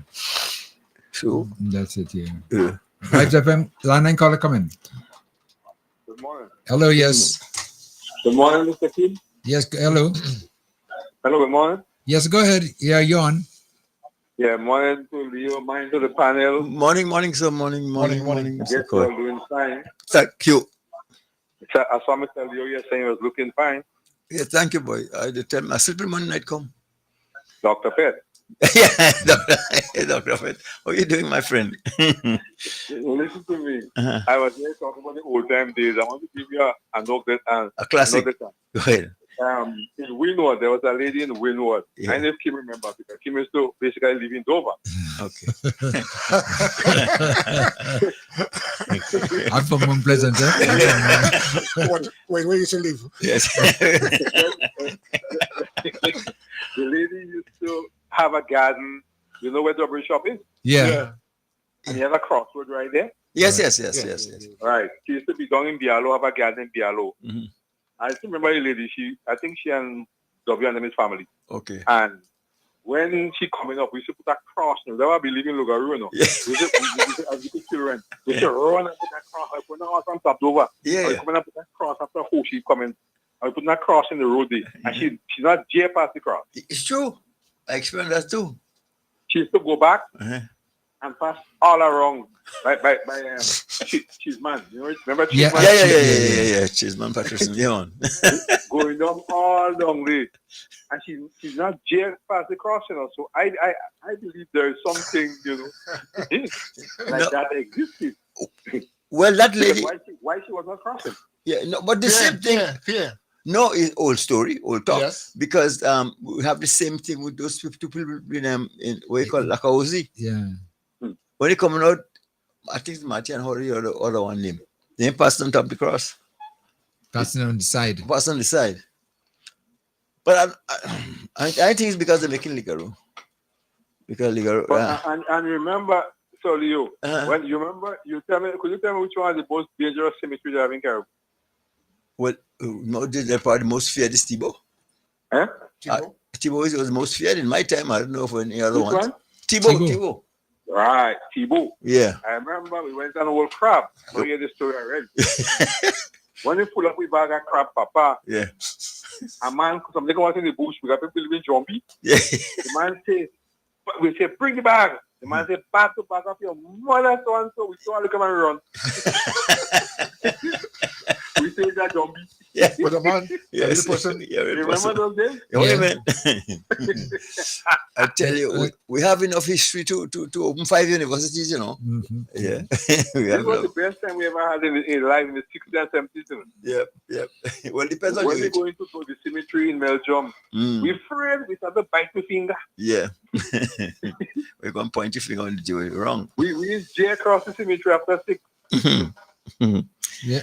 But I think this was the best days we ever had in our life. Eh? Yes. And that will never come back. No. Okay. All We right. have to move forward anyway because this science and technology change everything. Life goes on. But it's good to give a little talk about what long time days to the kids and so on, because they don't believe it. Things that grab as tape and things that we still have with juking the tape. Remember those days? The tape? Tape recorder. Oh, yeah. I mean, if I remember tape recorder. I only remember tape. Well, if you talk about tape recorder, you remember Love Bush? No, I remember. What Yes, can you say? and if it grows, and Walkman and Fishman. and if the bush, Oh, when yes. you put it, if it grows, Yes, the girl like you. the girl like you. Oh, I remember that. Yeah. Love bush. Love Bush, and then ask Love vine. No, it's a thing, a kind of thick leaf. Yeah. Yeah. I think I remember that. Yes. But these days were crucial. But you remember, Solio? Yeah. During these days, we had more unity, yeah? Of And more course. love. Yes. A lot more. Everybody used to get together. You go into the pond and you collect your water. That time Mhm. there was no running water in Caribou. No. We used to go to the pond. No. All the way in the night, and we're glad. We go with the girls and them and happy, man. Yeah. So I could remember those days. Yeah. Also, o'clock in the night, jogging water. Boy, these days will never come back, eh? Not at all. Anyway, have a nice day. Okay, Have a nice day. Thank you, Doc. All right, Thank you. caller. All right. What's up, caller? Come in. Well, I'm sure you all will get fed up with hearing my voice. No. I've got a permanent smile on my face because everything that was said, it just brings back my memories of 81 years of memories. My goodness. And you tell Dr. Pitt, tell Dr. Pitt, he's talking about my cousin Limla, you know. because I don't know, it's not my mom he was talking about, but I know the person he was talking about. My mom used to do the same thing. May God rest her soul. She used to do the same thing. Oh, I just love the memories. And I only continue. I have this bright smile on my face, and honestly, it just takes me right back to my childhood days. Thank you very much for this wonderful memory. Thank you. You're welcome. Okay. Okay, gentlemen. See if you could explain this one to me. All right. Listen to this. And this is true. I remember as a kid. Okay. There was one night we came home. It was a Friday night. And what happened when we entered the yard, there was a lot of crabs around the house. I never forget it. So what we did, we catch some crabs. I don't remember how many. We catch those crabs and we put them inside a drum. And then we put a piece of wood over the drum to cover the drum, and we put a stone over the drum to make sure that in the morning now we eating crab. I was maybe just about 5-6 years old about that day. The morning when we woke up and we opened the drum and no crab. Not to realize after that, when I told my grandfather, he says, but last night was Friday night. You don't catch crab on Friday night. They'll turn me. Oh Lord. I don't know. So okay, he asked for to explain that. Well, all right. So as you said it, crabs were put in the barrel. You cover it. You secured it. Yeah. Next morning, the barrel there. It's still covered. Still covered. And no crab inside. No crab inside. So why take a crab? Well, that was my conclusion. But my grandfather said, "I'll look at Jumbo." So why take a crab? And you all didn't hear anybody in the yard? No, but because you go inside the house and it closed down. Yeah. Well, no, I mean, Let me tell you. Ways in which we could find out how the crab gone. They were not to the same extent. But thief exists in the world long before we born. Yeah. So he has some wicked people in the world. Even though it's they pass a the crab. Yeah. Well, pony. I mean, you think about it. Back in them days, some people just have a bucket of water, One bucket because you have as much as a drum. Right. Cecilia have a drum, was like a drum. Pony chewed the drum of water and take the drum to make steel band. So, poor Cecilia thinks she can't disappear. Because pony, we can't play steel band with it. Mm-hmm. And the water gone. The water gone. So when you believe in foolishness, Jumbo take it, man. Jumbo take it. Vibes FM. Caller? Good afternoon. Yes. Good afternoon again. Yeah, I would like to share my little piece on the Laja Bless and Lugaro and so on. I remember a story. First, I would like to bring a story that my mother used to tell us. I was this Laja Bless. People always walk the road. So one night, walking the road, yeah, coming up a vehicle, piano chariot. So my name is Ignition. And so he didn't have no place to run and hide but under a bridge. When she went on high day, Ignition was crying so loud that she had to call Ignition by his name. And then Ignition, hey Bushy. I mean, you just push your mouth. Stop crying because the people are passing in the vehicle go here crying. So, but I said that to say those stories was as Celia said, this was basically for entertainment. And I think at times soon we were getting to be young men and we started to go on the road and they used to give us these stories because it's kind of frightening as well. But on the other hand, I would like to support citizenry Rolo. Yeah. So these things was handed down from our colonial masters and the Catholic and the Anglican Church. Because for instance, the church tells us wear this rosary, use this rosary is a protection. Right, yeah. I mean, for instance, you're in your house, you hang up in your house and the house is burning. Right. And you have to move the rosary for yourself to protect it. Right. I mean, how this thing to protect you. And you can't protect yourself. That's the thing. It's time that we should get rid of those myths, traditional beliefs. Yeah. Traditional beliefs is killing a lot of us. Yeah. It's making us don't move forward. On the other hand, I would want to congratulate our Prime Minister, our government, for the initiative that he's taking. Based on the new world order that is going on now, economically and so on. The Prime Minister is doing a wonderful job of telling the country, moving to Africa and so on in new grounds, touching new grounds in terms of economic development. Because as you can see, the United States is only bent on supporting you when it is in their interest. But if you remember the Caribbean Basin Initiative, when it comes about, and why it comes about. The Caribbean Basin Initiative, as soon as America have the Caribbean islands to where they want them, the Caribbean Basin Initiative gone. No longer the Caribbean Basin Initiative, because they realize the Caribbean countries are moving to other grounds in order to gain economical support. Yeah. Right? So they tease us with a little bit of money and make us believe they're all for us. But it's truth and it's fact. Oh, we just lost that. We just call. lost. Yeah. Okay, right. Okay. You could Yeah. always try to call us back in. Yeah. 443-0101. 443-0101. 403-0101. 403-0101.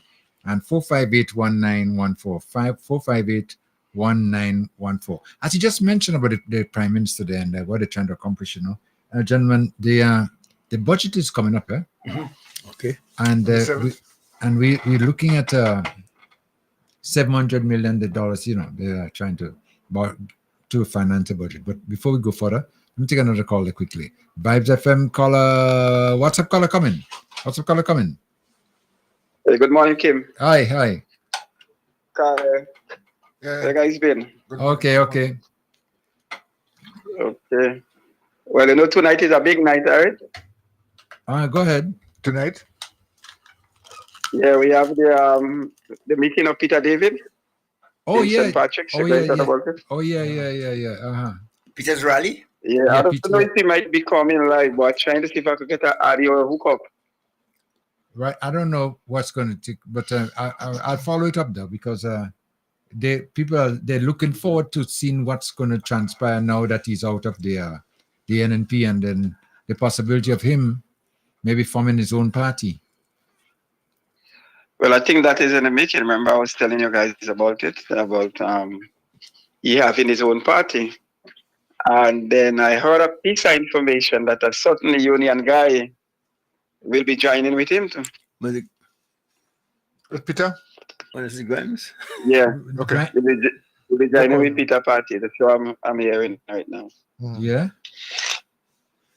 Okay. Yeah, so that will be interesting. And I'm still hearing about tax with Laku too. Uh-huh. Yeah. Talks with Lacro? Laku. I'm very down. But I hear he's on the NNP team that they're talking with him now. I'm very that. Laku, No, Laku, no, because they claimed that he was going to be running, that's the rumor, that he was going to be running in the constituency where Diablo is. And that's not possible. If that's where he's going to be, that's not possible. Diablo is moving from there.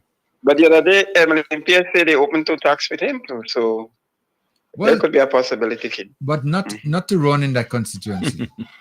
Or any constituency for that matter. Well, then, what we have to do, we have to look at it close and see what's going to happen. Yeah. Okay, something I want to talk about, Akeem, as okay, the other day with the students that get the scholarship, all right? Yeah. Okay, did you guys look at it? And did you guys see the person who hosts the show? I didn't see who was the show, but I look at the news clip. I didn't see. But it's our good friend, Ashida. Ashida, okay, Ashida, what was the last name again? Charles, is Charles? Charles, yeah. You know what I mean? And I was so happy to see her. I was very happy to see her. And then I think, but with that move, I think it's a step in the right direction for her. You know what I mean? And then I hope that she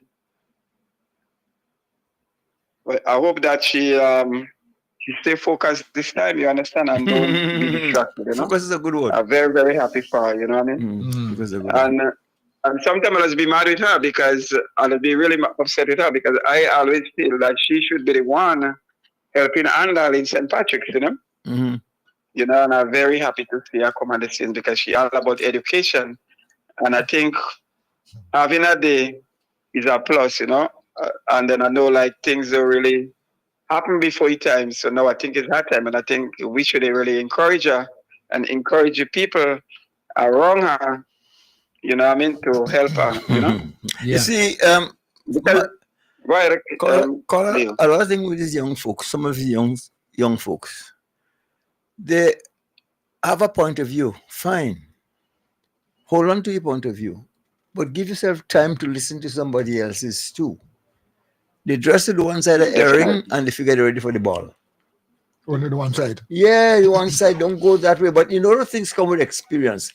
And the first time I heard her, nobody's saying that you must have an opinion. Give yourself time. And somebody else might be operating based on their own, a different experience. And if you only will take time off to listen, not only listen to yourself, but listen to somebody else, then you'll come up with a better conclusion and as such, being able to make a better decision. Some of them, there's nothing wrong with having an opinion, but you can be strong-headed to a fault. Then what you vote for not?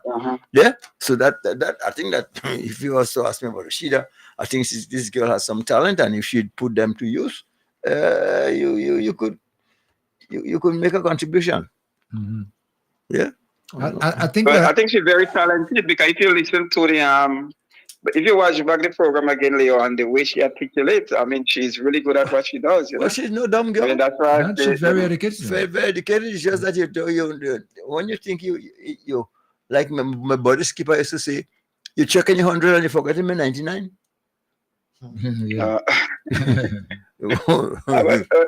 I'm very happy for her, you know what I mean? And then I think that's a start right there, you know? Yeah. And then I want to see her go places, because but we need people like her, and then especially dealing with youth and things. She's very good at that. There are a lot of options, a lot of scenarios that you must let experience and time give you, and teach you those things, and see how different people behave under different situations and circumstances. You see, there's something what I call knee-jerk reaction. Yeah, well, young people, and you find that happening a lot. You know, people sometimes they respond just like that without even thinking. You know, and you know my old principle, I always would credit that man in life and in death. That was the reason the Guerrilla Revolution. You had too many hot heads, too many young people who think they see a book cover and they think they read the book. Yeah. They don't give themselves enough time. It's sad. Yeah. But something I think too, Leo, I think she was pressure from the other side. No, you understand? So she reacts without thinking. No. I mean? And as I say, no, the gate is open, you know, and let's see what will happen. Prior to the election. You know, I mean, and I reach out, and I'm reaching out well, you know, because I know the family, you know, I mean, my mother is a great person, you know, I mean, a strong NDC supporter too, you know, so I reach out well. Yeah, but people, young people, and I know, you know, I'm talking through, I mean, I have a very recent experience. And sometimes I listen to some of these youngsters talk, and they want to challenge you based on their knowledge. And if they're born yet, so when they're born yet, but they want to challenge you based on their knowledge, based on what they know. Again, want to know it? Amen. Read the book, no man. Yes. You watch the cover and you want to come and lecture to me? Read. Boy, damn. Yeah, caller. Mm-hmm. Go ahead. Mm-hmm. And I like the way she introduced she prime minister, man. Yeah, well, but I didn't hear any of it. I didn't follow it up. All I know, I looked at the news clip, you know, where I realized that 30 youngsters, you know, were awarded scholarships in the U.S., you know, which the prime minister had been saying for the longest while that he wants to see at least one graduate out of every home in this country. Why couldn't our former prime minister that cares so much about the so-called poor and vulnerable and the Bushers and the Imanias couldn't see something a little more, you know, more progressive than this foolishness? The Bush and Imani, and you care about people. And you yourself, boy, boy, you know the value of education. Huh? And you went to the ends to make sure you're educated, but you want to help people by telling them to chop bush the whole night.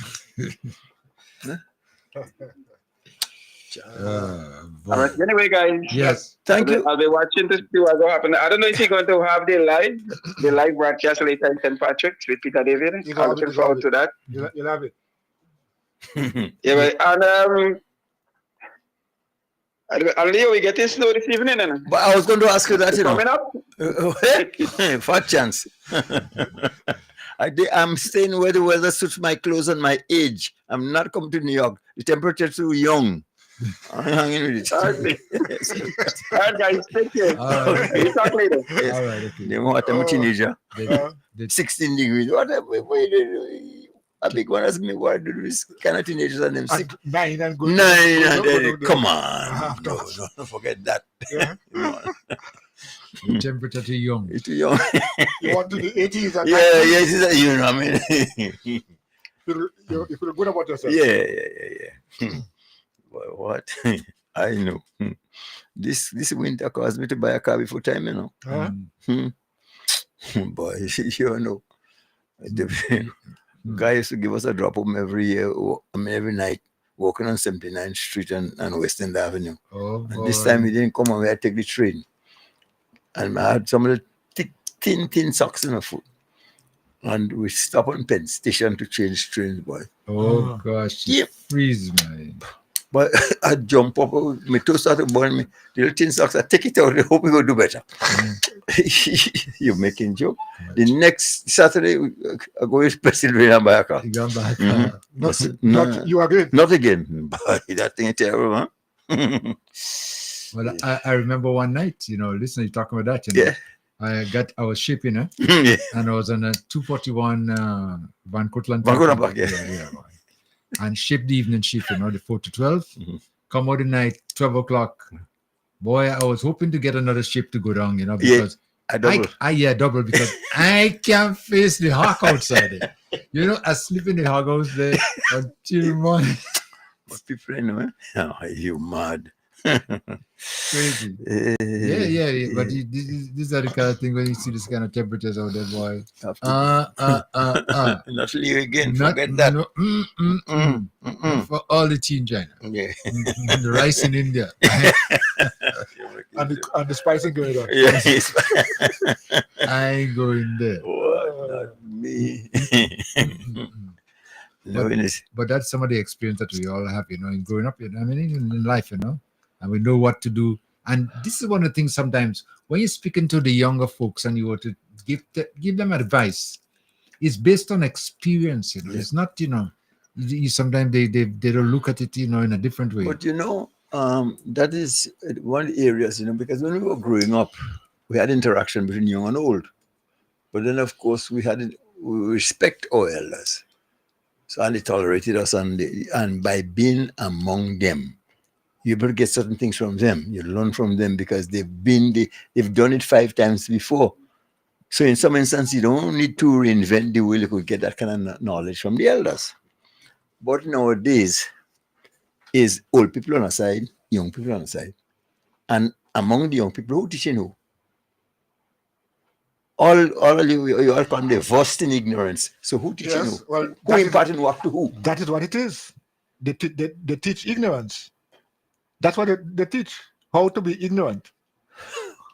Well, how to not know. How to not know. Well, all that too. Because I know for myself. Yeah. So that's the prediction we're facing nowadays. But it's gap. Yes. I remember one time they used to hear this phrase all the time, generation gap. Yeah. Until there was a ban in quality. Yes. But generation gap was a real thing in terms of, and I understood then, I think I understand now, that it was just what you said. The seniors on one side and the young ones somewhere around. Well, I always say life, the idea of life is a relay, And the seniors have the baton. You can win the race if you don't get the baton. Yeah, you could run faster. As fast as you have to get the baton or the race is incomplete. Yes. So I don't care what you think. But close and all, if you check it out good enough, a lot of the styles you have now. Look now. Come back again. Gun mouth pants. Yes, Come back again. That's study in Belmont. See, they give me a jeans day. When I put it on and take it like getting fresh cool. So the jeans are just so tight. There comes bell bottom. Yes. Bell bottom. Yeah, bell bottom pants.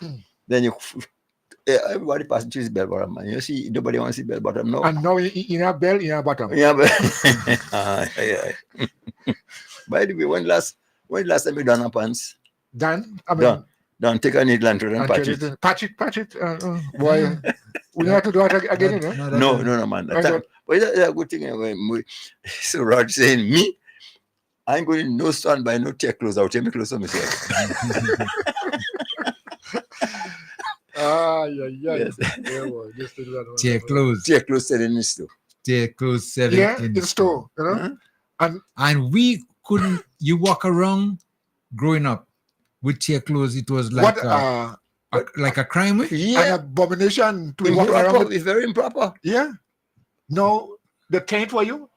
They tear it up for you. What are the buy it so you buy it here? Buy it here, yeah. Yeah, I know what I'm saying. And sell it for you. Yeah, well, wait a minute. and we don't see anything. Yeah, well, and we still buying it. Without it is. We're taking it as that. Is the style the GQ when you pants there? Yeah. Wow. Blow. No, yeah, you know, you ever cheered something, boy, you're so embarrassed. Yeah, man, of course, yes. You can walk with that. You know, and from habit, what days are I was so busy at trying to keep on. So I see the other territory, I go and take it out. I say, but what the hell? What going on with me? I want to be in the fashion or what?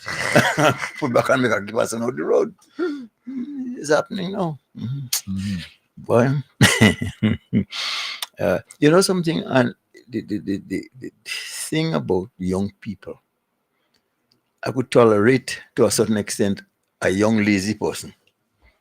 But when you see you young and you're obnoxious and you know your place, leave me alone. I don't want to be around you at all. You live in your world, I will live in mine. And that is what's happening. A lot of the youngsters nowadays, I know if it's when you see they ain't know any better, they don't know how to address somebody, not to have no respect for nobody. So before I get high blood pressure, go in your house, let me stay in mine. No, you're right about that. You know, we have lost that. And I don't think, you know, getting them now to up to par. That's a task, eh? Boy, I don't know. I don't know if it's even possible. No, well, the only thing I tell myself, too long again to go. But how long again? I know. When so I know it's not too long. Well, how you know that? I know. I don't know how long it is. I don't know if it's not too long or if it's long. I know. Well, I thought what you said, a good thing, because you don't have too long to go. So I mean, you know what? At least you have an idea. Well, I understand Sully where he's coming because he know. So can we take answer him too? Yeah, That's what you saying? Yeah. That's what you saying? Well, do you love them tell me too long? Well, put it this way. Put it this way. I get my portion already. I get my greater portion. So anything got to be a shorter portion. Anything coming from that will be a smaller portion. From no matter what. Yeah. Let me remind our listeners: 443-0101, 443-0101, 403-0101. Those numbers you can call if you want to interact with us, and you can also call 458-1914, 458-1914. But yeah, still, before we go further, let me just take a call quickly. Vibes FM, caller, you on. Caller, come in. Hello, caller. Good afternoon. Yes, good afternoon. Yes. Oh, great. Yes, I'd like to make a contribution today. It's written in, and if you have to, the last time I called, you were trying to get my attention, but I couldn't hear you saying caller, so I might stop so that if you want to say something, then I can hear you. It is written in Matthew chapter 17 that Jesus took Peter, James, and John up on the mountain. He was transfigured, and with him, Jesus was speaking to Elijah and Moses. So, of course, Elijah and Moses had already died way before Jesus was born. We know that. Now, I want to ask a question. What exactly is a liguru? Caller? Yes. Yes, go ahead. Oh, yeah. Yeah, I asked the question. What is a liguru? Oh, you want us to answer? Definition of a liguru. She wants to know what's a liguru. Is it a spirit then? Is a liguru a spirit? Something I don't know if you want to call it a spirit, but it's not something you can see. It's not a being. It's not a being you can see. Right. Okay. So then it's a spirit. Yes. Well, yeah, I'm saying. Right. So in one instance in the scripture, Jesus was talking to two spirits, Elijah and Moses. It also says in the scripture that God is spirit, and they that worship him must worship him in spirit and in truth. It also says in scripture that Satan rebelled in heaven with a group of angels, and they were tossed out of heaven into earth. and now they call demons. So we can't see them; they're a spirit. So, and one other. Let me just read one. So what I'm trying to say is, even though we can't see what people are talking about, that doesn't mean it's not happening.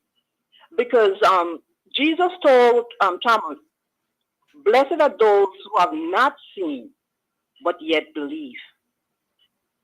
Now, St. John, who wrote the book of Revelation, said in chapter 16, I want to read it exactly what he says. In chapter 16 of the book of Revelation, he said, "And I saw 3 unclean spirits like frogs came out of the mouth of the dragon, out of the mouth of the beast, and out of the mouth of the false prophet. For they are the spirits of devils, and working miracles which go forth into the kings of the earth." So what John saw was, he saw spirits come out of one being, and their plan was to go into other beings which are kings. And one more thing I want to say about that. It is written in scripture that just before Judas betrayed Jesus, the scripture says Satan entered Judas. So my point of saying all of this is, just because you haven't seen it, that doesn't mean that the things didn't happen. And people have a way, we have a way here in Carriacou, we kind of shorten things up. For example, I can't really think of an example right now, but we shorten things. Bellevue, but it's actually Bellevue. So we have a way of shortening things up. So the people back then who was talking about legal room, and they talking about spirits, just because we can't see them, that doesn't mean they don't exist. And there are some people who can see them. And there's lots of evidence in scripture. So if we believe in God, then we have to believe that these spirits exist. And a lot of people, we make fun of it because for one reason, we can't see it. And the second reason is that we are afraid. Like, if we believe that these things are happening, it's like, well, what can they do to me? Which is like, if you believe in God, they can't do anything to you. So I had to bring that up because even I didn't learn much about, spirits until I started to read the Bible and then see these things come to life, see it come to life. Mm-hmm. So yeah, I believe there is some truth in what some of these people are saying, and then maybe some people are adding on their own thing. Okay. Yeah, I said I was going to stop just in case you had a question. No, I'm sorry? I just want to ask you quickly there. Do you believe the guru exists? I believe spirit exists. Absolutely, 100%, no doubt. No, but I'm talking because God is spirit. The Ligaru that we speak about, that. But I've never heard. Listen, I tell you the truth. I think I probably heard that word once before, Ligaru, and I think it was on this program, if I'm not mistaken. So I had an idea that y'all were talking about spirits, but I wasn't sure. So I have never really heard that word growing up. But I've heard that person is a witch, and same thing. He sucks people at night. Yeah, I heard that. You believe that? You believe that exists at one time? Witches? Yeah. 100%. The Bible says witches exist, and the word of the Lord says, "Do not permit a witch to live." So witches, they do a lot of awful things. That's why if you read the Bible, it tells you what it tells you in the Bible. It tells you what's going on, what goes on, and it's because people don't know. It's because they don't know, so they say that, oh, it's not true, it's not real. They haven't seen it, well, oh, it's not true.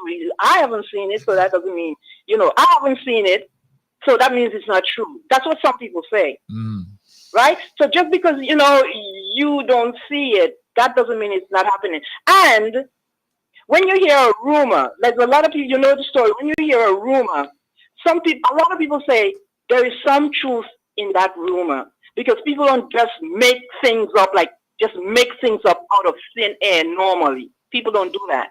They may add on to a story, but just to sit and just make up a story. And for example, if someone says that woman is having an affair with that man, some people don't just make things up like that. It's something that they saw made them say that. This is what, this is my belief. Okay. But to get back to the spirit thing, 100%, we were all spirits before we came on earth. God gave us a body. When we leave this earth, we're going to be back into the spirit. And people are going to recognize you in the next life. So we are all spirits and we're all going to live forever, either in heaven or in hell. And we're going to recognize each other on the other side because Jesus recognized Elijah and Moses. And that's only just one example. Mm-hmm. So once again, we were spirits before we came to earth. Mm-hmm. God just gave us a body to have an earthly experience, and we're going right back to being a spirit when it's all over. Okay, caller, Tim. Let me just ask a question because I think this is very important. Have you heard the term zombie before? Yes, I have. Have you ever seen a zombie? No.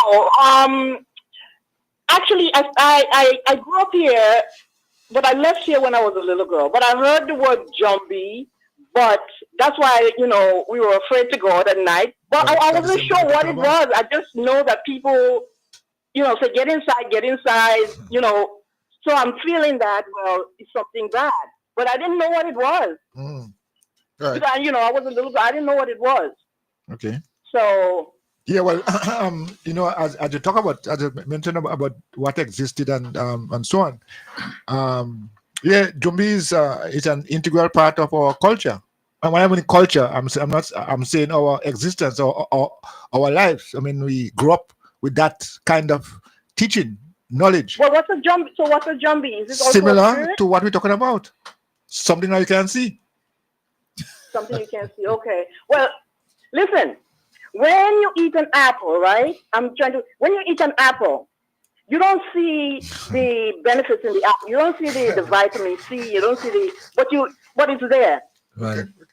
So just because you don't see it, that doesn't mean it doesn't exist. It's not there. Okay. So it's the same thing with spirit. Just because we can see it, that doesn't mean it doesn't exist. It's not there. And let me just give one more example. I came to and I was afraid for a while, right? This was a way back. I think it was 2009.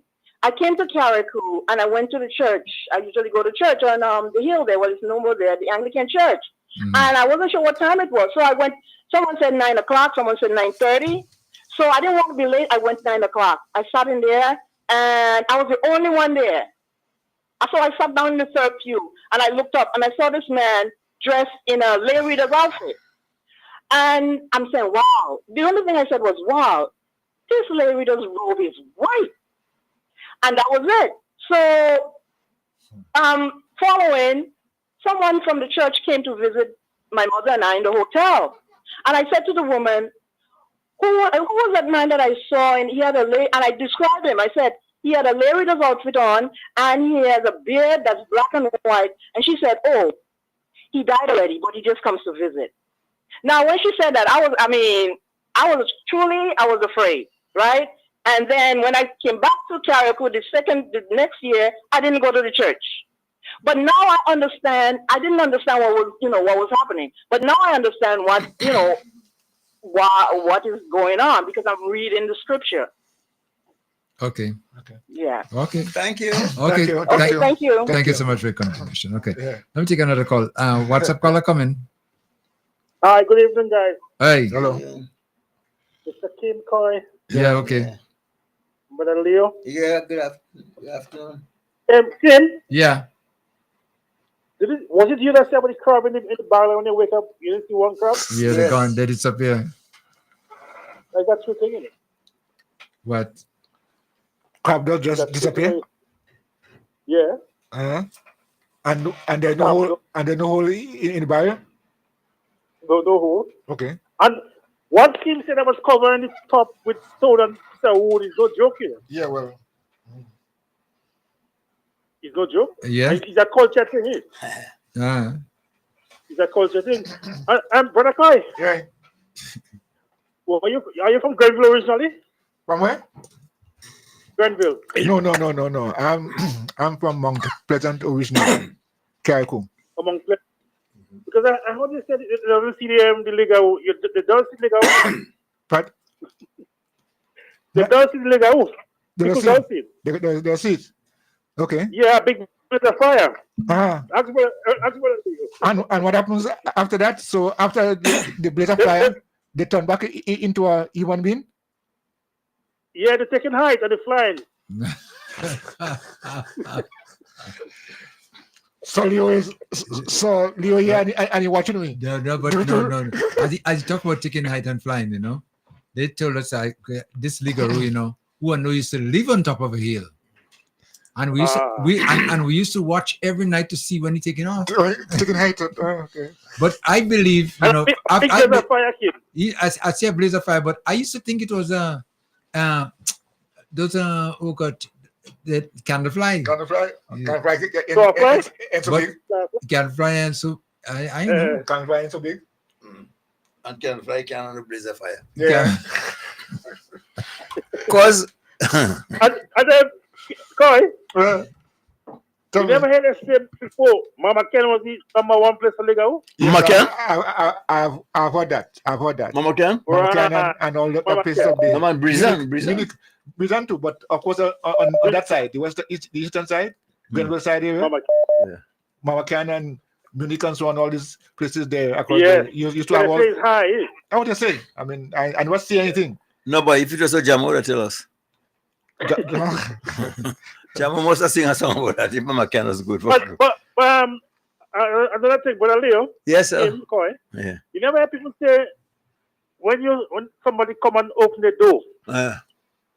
When they wake up next morning, this first person they see is that person. Yes. Yeah. Monty. Monty. Yeah. Monty, but you know guy, specifically I remember that guy, yeah? He told this girl, yeah? She's a very good wine. She could wine very good. Yeah. I do open my, yeah. She could really wine. Yeah. So you went inside? You went inside and you see? Yeah, when she wake up, there was a mark on she leg. Wow. Boy. Carla? Thank you, Carla. That's all I could say. Okay. Let's bring back up the program. Let me take landline caller coming. Good day, gentlemen. Yes, good day. Yeah. Good day.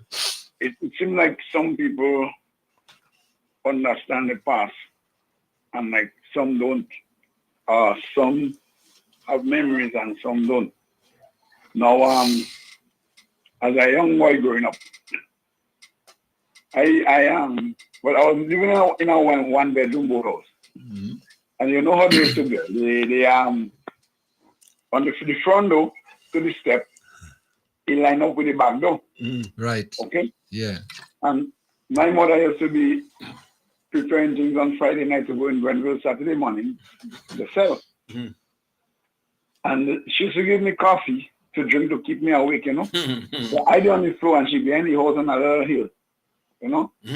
So I fell asleep at night. And when I woke up, I was facing the front door. I saw a man in black with a black cup on his head, and he had 2 hands across it. Now, I can't tell you what gear I get up from the flooring and how I get brick straight up on the head of my mother. And I was shaking more than leaf. When she asked me what happened, I told her what I saw. She told me, don't worry. Where we live, what we call the yard, that was a road to the cemetery up behind the house that they no longer keep.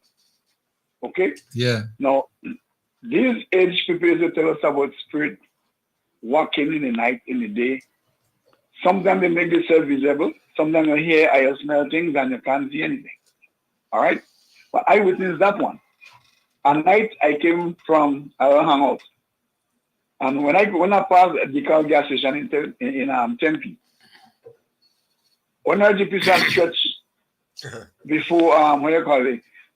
Just after Monge Bridge, there's a stretch coming a corner to go up under the rocks.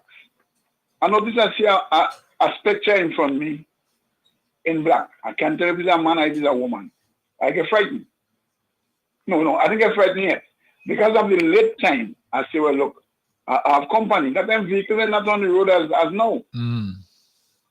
But every time I increase my speed, the spectre in front of me increases speed. When I slow down, it slows down. But there's the same distance. And I was like, what's going on? So I keep walking and keeping my eyes on it. When I come around the corner to see where you can see the Greens Gap, in the center of the road, the thing disappeared. That one fright really took hold of me. When I look at the distance from there to Vietnam, I can't run that. Not even Kieran could run that. I continue walking, and that was at Christmas Eve night. When I reach home, I sit down on a chair in the drawing room, as it does say, breathing up before I go and sleep. Next thing, I head in front of the knock. I end up in my mother's bedroom. And then I hear my younger brother call out to me. Well, I already thought the thing that disappeared. He come to meet me. but what I'm telling you, that is fact. I witnessed that. I could give you more stories, but it will take the whole time. It doesn't make sense. Yeah. One or two is sufficient. But if you never see those things, the thing is, let me tell you something. So the devil have his spirits roaming the place. They impersonate people. Sometimes you see a man and describe the man. But the man you're describing, nothing really that. But you see him walking the road. Yeah? As a lady said once, she had a child in hospital. And one day, she see the child sit down on the step. When she see the child on the step, she bawled, oh God, she got that dead. And the next thing she get the call from the hospital, the child dead. Those things happen. If you don't see, live in it. Hope to see it. Okay, so you will believe. Now, let me branch out from that. Now is inspection time with vehicles, you know. Now I call up a shop to get headlamps for my vehicle. The woman who answered the phone, she told me that a lot of the buses buying all the headlamp that I asking for, that's why she don't have. And I couldn't get in order patch up. So I said, well, look, how will I do inspection? She said she heard the bossman says that the police, now we have what they call LED and HID lights coming in on vehicles. They're very bright in the night. And the police is saying that if your vehicle didn't come with that light, you cannot keep it on. Now, technology evolved. I asking the question, who really advising the Minister of Transportation concerning vehicles? Because from time to time, they develop on those vehicles. You don't get vehicle coming in with yellow lights again. I was forced to buy 2 yellow lights and put some headlamp. And I cannot see the road clearly when I'm on deep. And when I get a bright light on the high beam from these LED lights, I can hardly see. I came down St. Paul's at night after dropping off staff. And I found myself in the middle of the road where as I came around the corner, a middle road was coming up. And when that light hit me, I couldn't see. So all I do, I know I was on the left side of the road, I pull it to the right. When the guy realized, well, I continued driving towards him, he stopped. And when he realized it's a bright light that had me like that, he took it off. And I saw myself face on with the middle roof, you know. Because why? You have me with a yellow light, it's more dull than a machine too. And you have these vehicles and them now with this bright light, and you're telling me that we cannot change to that light because the bus didn't come with it. I find these police and there's something wrong with them. A lot of them who have the vehicles, the headlamp is LED. Even the fog lamps are LED and HID. But because your vehicle didn't come with it, they're telling you that you cannot use it. Yep.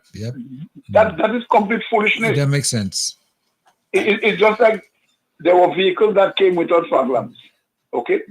Mine didn't come with fog lamps. But I travel over the Granite Tank. And when there's fog over the Granite Tank, you're catching your tail to see. But yet they're telling you can't put it on because it wasn't coming. I wonder, I mean, where these guys and them get that understanding that if your vehicle didn't come with that, you cannot put it on. You facing the time now. Look, those guys, their headlamp could light up a whole playing field in a night to play sports. And they've seen that number, they're telling you, okay, fight you one how you could, but you won't be able to have the same armory as these other vehicles. This is just joke. I intend to face the Prime Minister with this thing, because look, this is going to cause a lot of accidents on the road, especially when rain falling. I was going in Belleville, St. David's to drop a member of staff at night. When I went along Vincent, rain pouring. I put on my high beam, I could hardly see. Well, he was on low beam first, so I went back there. I had to lean forward when I go along the hill after the Pentecostal church to make sure I could see the edge of the road. Now, if I had fog lamps, I don't have that problem. Because the fog lamps, the lights are showing lower on the road than the hiding. And it makes it easier for us to travel in the night, whether there is fog or rain. And the police now, because I put it on, they go tell me, oh, that's an offense, I'm not supposed to put that because they come with it. It seems like we need modern police officers to work in the police force. Those who have the understanding of the changing in times. Because just now again, we may not be getting bulbs to put on vehicles, The Japanese might just put something that anytime you make that, I like just command. And you have no control over it. And they go tell you, oh, you doesn't come in that so I take it out. This is total nonsense. Look, security lights are now become bright now. The Prime Minister vehicle, the Governor General, all those vehicles that come in just a few years ago, the headlights are very bright, the deep are very bright. Some of them was run only on the fog lamp, are fussy bright. And the police is telling you, Mr. Mills, your boss hire car didn't come with that. It's an offense to put it on. I mean, that is dotishness. It shows the level of understanding our officers have. Tell the Prime Minister, if there is a law in place, tell the Prime Minister, whoever is the Minister of Transportation, look, this is the situation. These lights now, these powerful lights are coming in vehicles. You can't tell the producers what light to put. Okay? Now, which means we're going to bring in the vehicles that they're making. But the lights before cannot compete with these. So just mend the law so that all those vehicles could move with the time. Simply, No, they are. You're mad. They're stopping you on the road in the night. They should ban them. And they take out the ticket book. Yeah. Your vehicle didn't come with that. We have to put an end to that stupidness. Yeah. And it's young police officers we have, Yeah. But I guess maybe there is a law and they want to stand up with it. Look at next thing they're telling us, oh, I don't stop. I'm on the sidewalk in St. George's because that's what they tell me. I could say I can't go in the taxi stand. Neither the bus stop now. Now, they come with a new thing. I cannot wait on the sidewalk for my staff. I must be there. If I have to leave at a particular time, 25 to the hour, I must be there 25 to the hour and take people and go one time. I can't even wait. But what do you see? Go down the Grand Nance Road. All on bus stops, you see private vehicles park up on bus stops. And if the bus stop in the road to pick up or drop a passenger, the driver commits an offense. I mean, come on. Something has to be done. If it cannot happen in town, nowhere throughout the country, vehicles should be on sidewalks or on bus stops when they are not buses. Yep. The whole thing has to be corrected. I don't know. Maybe the civilians have to have some workshop where we can invite the police and teach them those things. What is good for the goose is good for the gander. We have bus stops from Bradford Shop on the corners. to Sugar Mill. I set up private vehicles park up there. I just stop in the road, you know. One inspector, one is to charge me once, you know. I said, Chief, if you have to put a ticket on my bus, you have to put a ticket on all these private vehicles on the bus stop, you know. He said, okay, driver, you win. Go ahead. You see there, driver, I stop on the side. And vehicles could still pass, you know. Deal with them on the bus stop, you wouldn't, but you're coming after them. Yeah. That's the kind of policing we have when traffic is gone from. That's a no-no. Yeah. By the way, before I wake up, the Prime Minister, he must be commended for the job he's doing. He must be. Forget the opponents who say there is nothing happening. I heard at one time, nothing happening in Carriacou. One day later, I hear $17 million spent in Carriacou. So $17 million spent on nothing. Just Friday, I think, I heard nothing happening in Carriacou. I heard $30 million spent in Carriacou. I think it was Monday night I was listening to him. Yeah. Or Tuesday night. So where is money going? I heard them from Union Island boasting up Carriacou and Petit Matnik since burial. And that is nothing still. Now, if these people feel that they could win an election by lies, as Coco said at one time, lies that run in this whole country. If they feel they could win on lies, joke they making, you know, they'll forget that. And to the big meeting for St. Patrick's, I don't see, okay, yes, people will come out to the meeting. Sympathizers, those who just want to be there to say, well, yes, they were there, blah, blah, blah. But Grenada will always remain at to participate. Of course.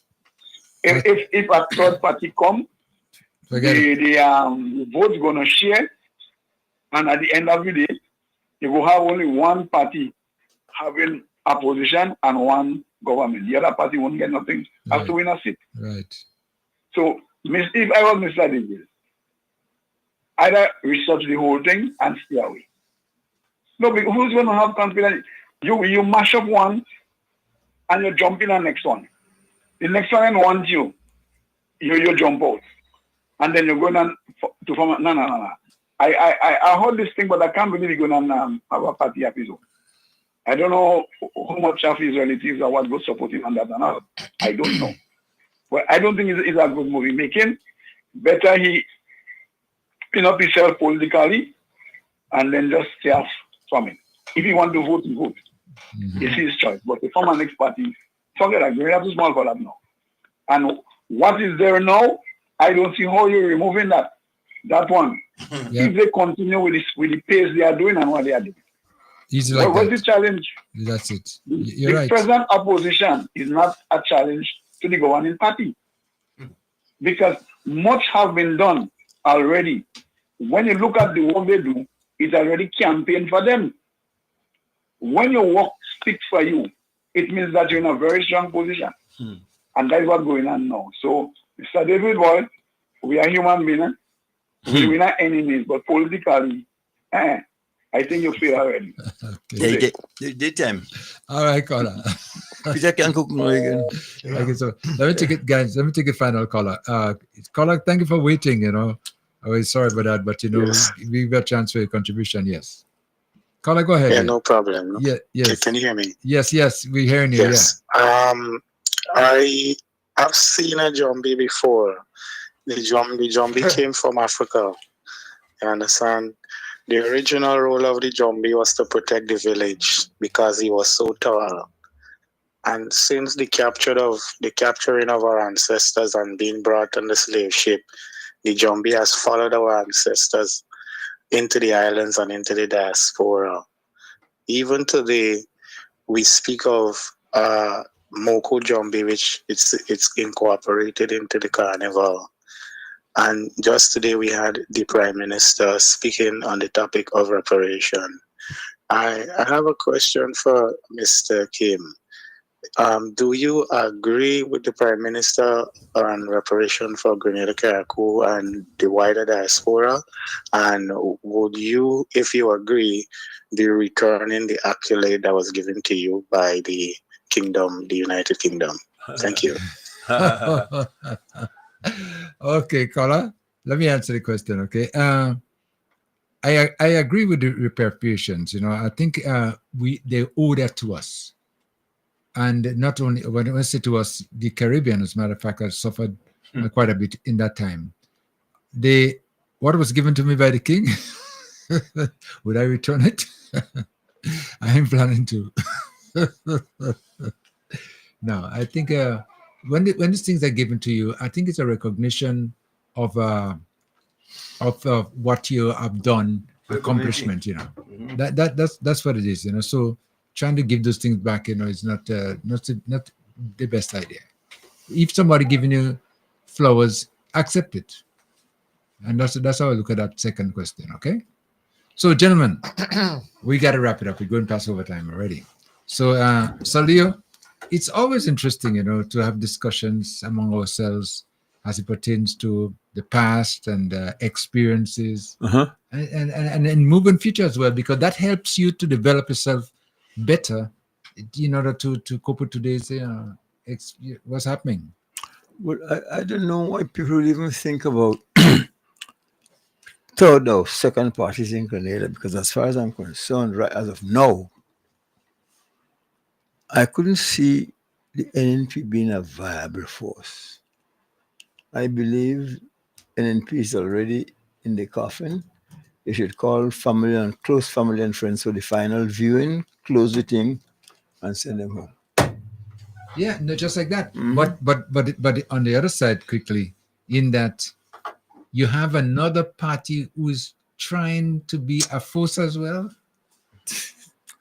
But that one ain't born yet. Not born yet. They ain't born yet. But too young for election. I think because, I don't know, well, don't talk too fast now, because I hear Mr. Coy is a Carrico candidate. Oh, yes, Coy, yes. I've been getting a little... Yeah. I mean, I don't want to bust it so loud, but that's what I heard. Well, a good thing I don't speak last, so when I speak, nobody just speak up for me. Yes. Well, you have one of the things that says, Sir Leo, that you have good hearing. You could hear. Yeah. Yes. But of course, a lot of people might not be able to hear. I don't know. That doesn't reach me yet, really. But I really think today's program, give us an opportunity to think a lot. Of course, there are callers who call and say yes, they know Jumbi, they know these things and so on and so forth. And there are those who just doesn't feel that is right or that is true. I know it's my closing remarks I'm making. No, but I wanted to say this as part of the whole conversation earlier on, that I've heard stories where people plan to make people afraid in the night. And one of the things that they used to do was one of the things that was done, I was told, was that they build a coffin, and they put it in the road. And so they tie on one end and tie on the other end. And the person who is coming down, when he sees the coffin, of course, he might not think anything. But as he's about to go on the side, the coffin move. The person on that side pull it. So he went back that way.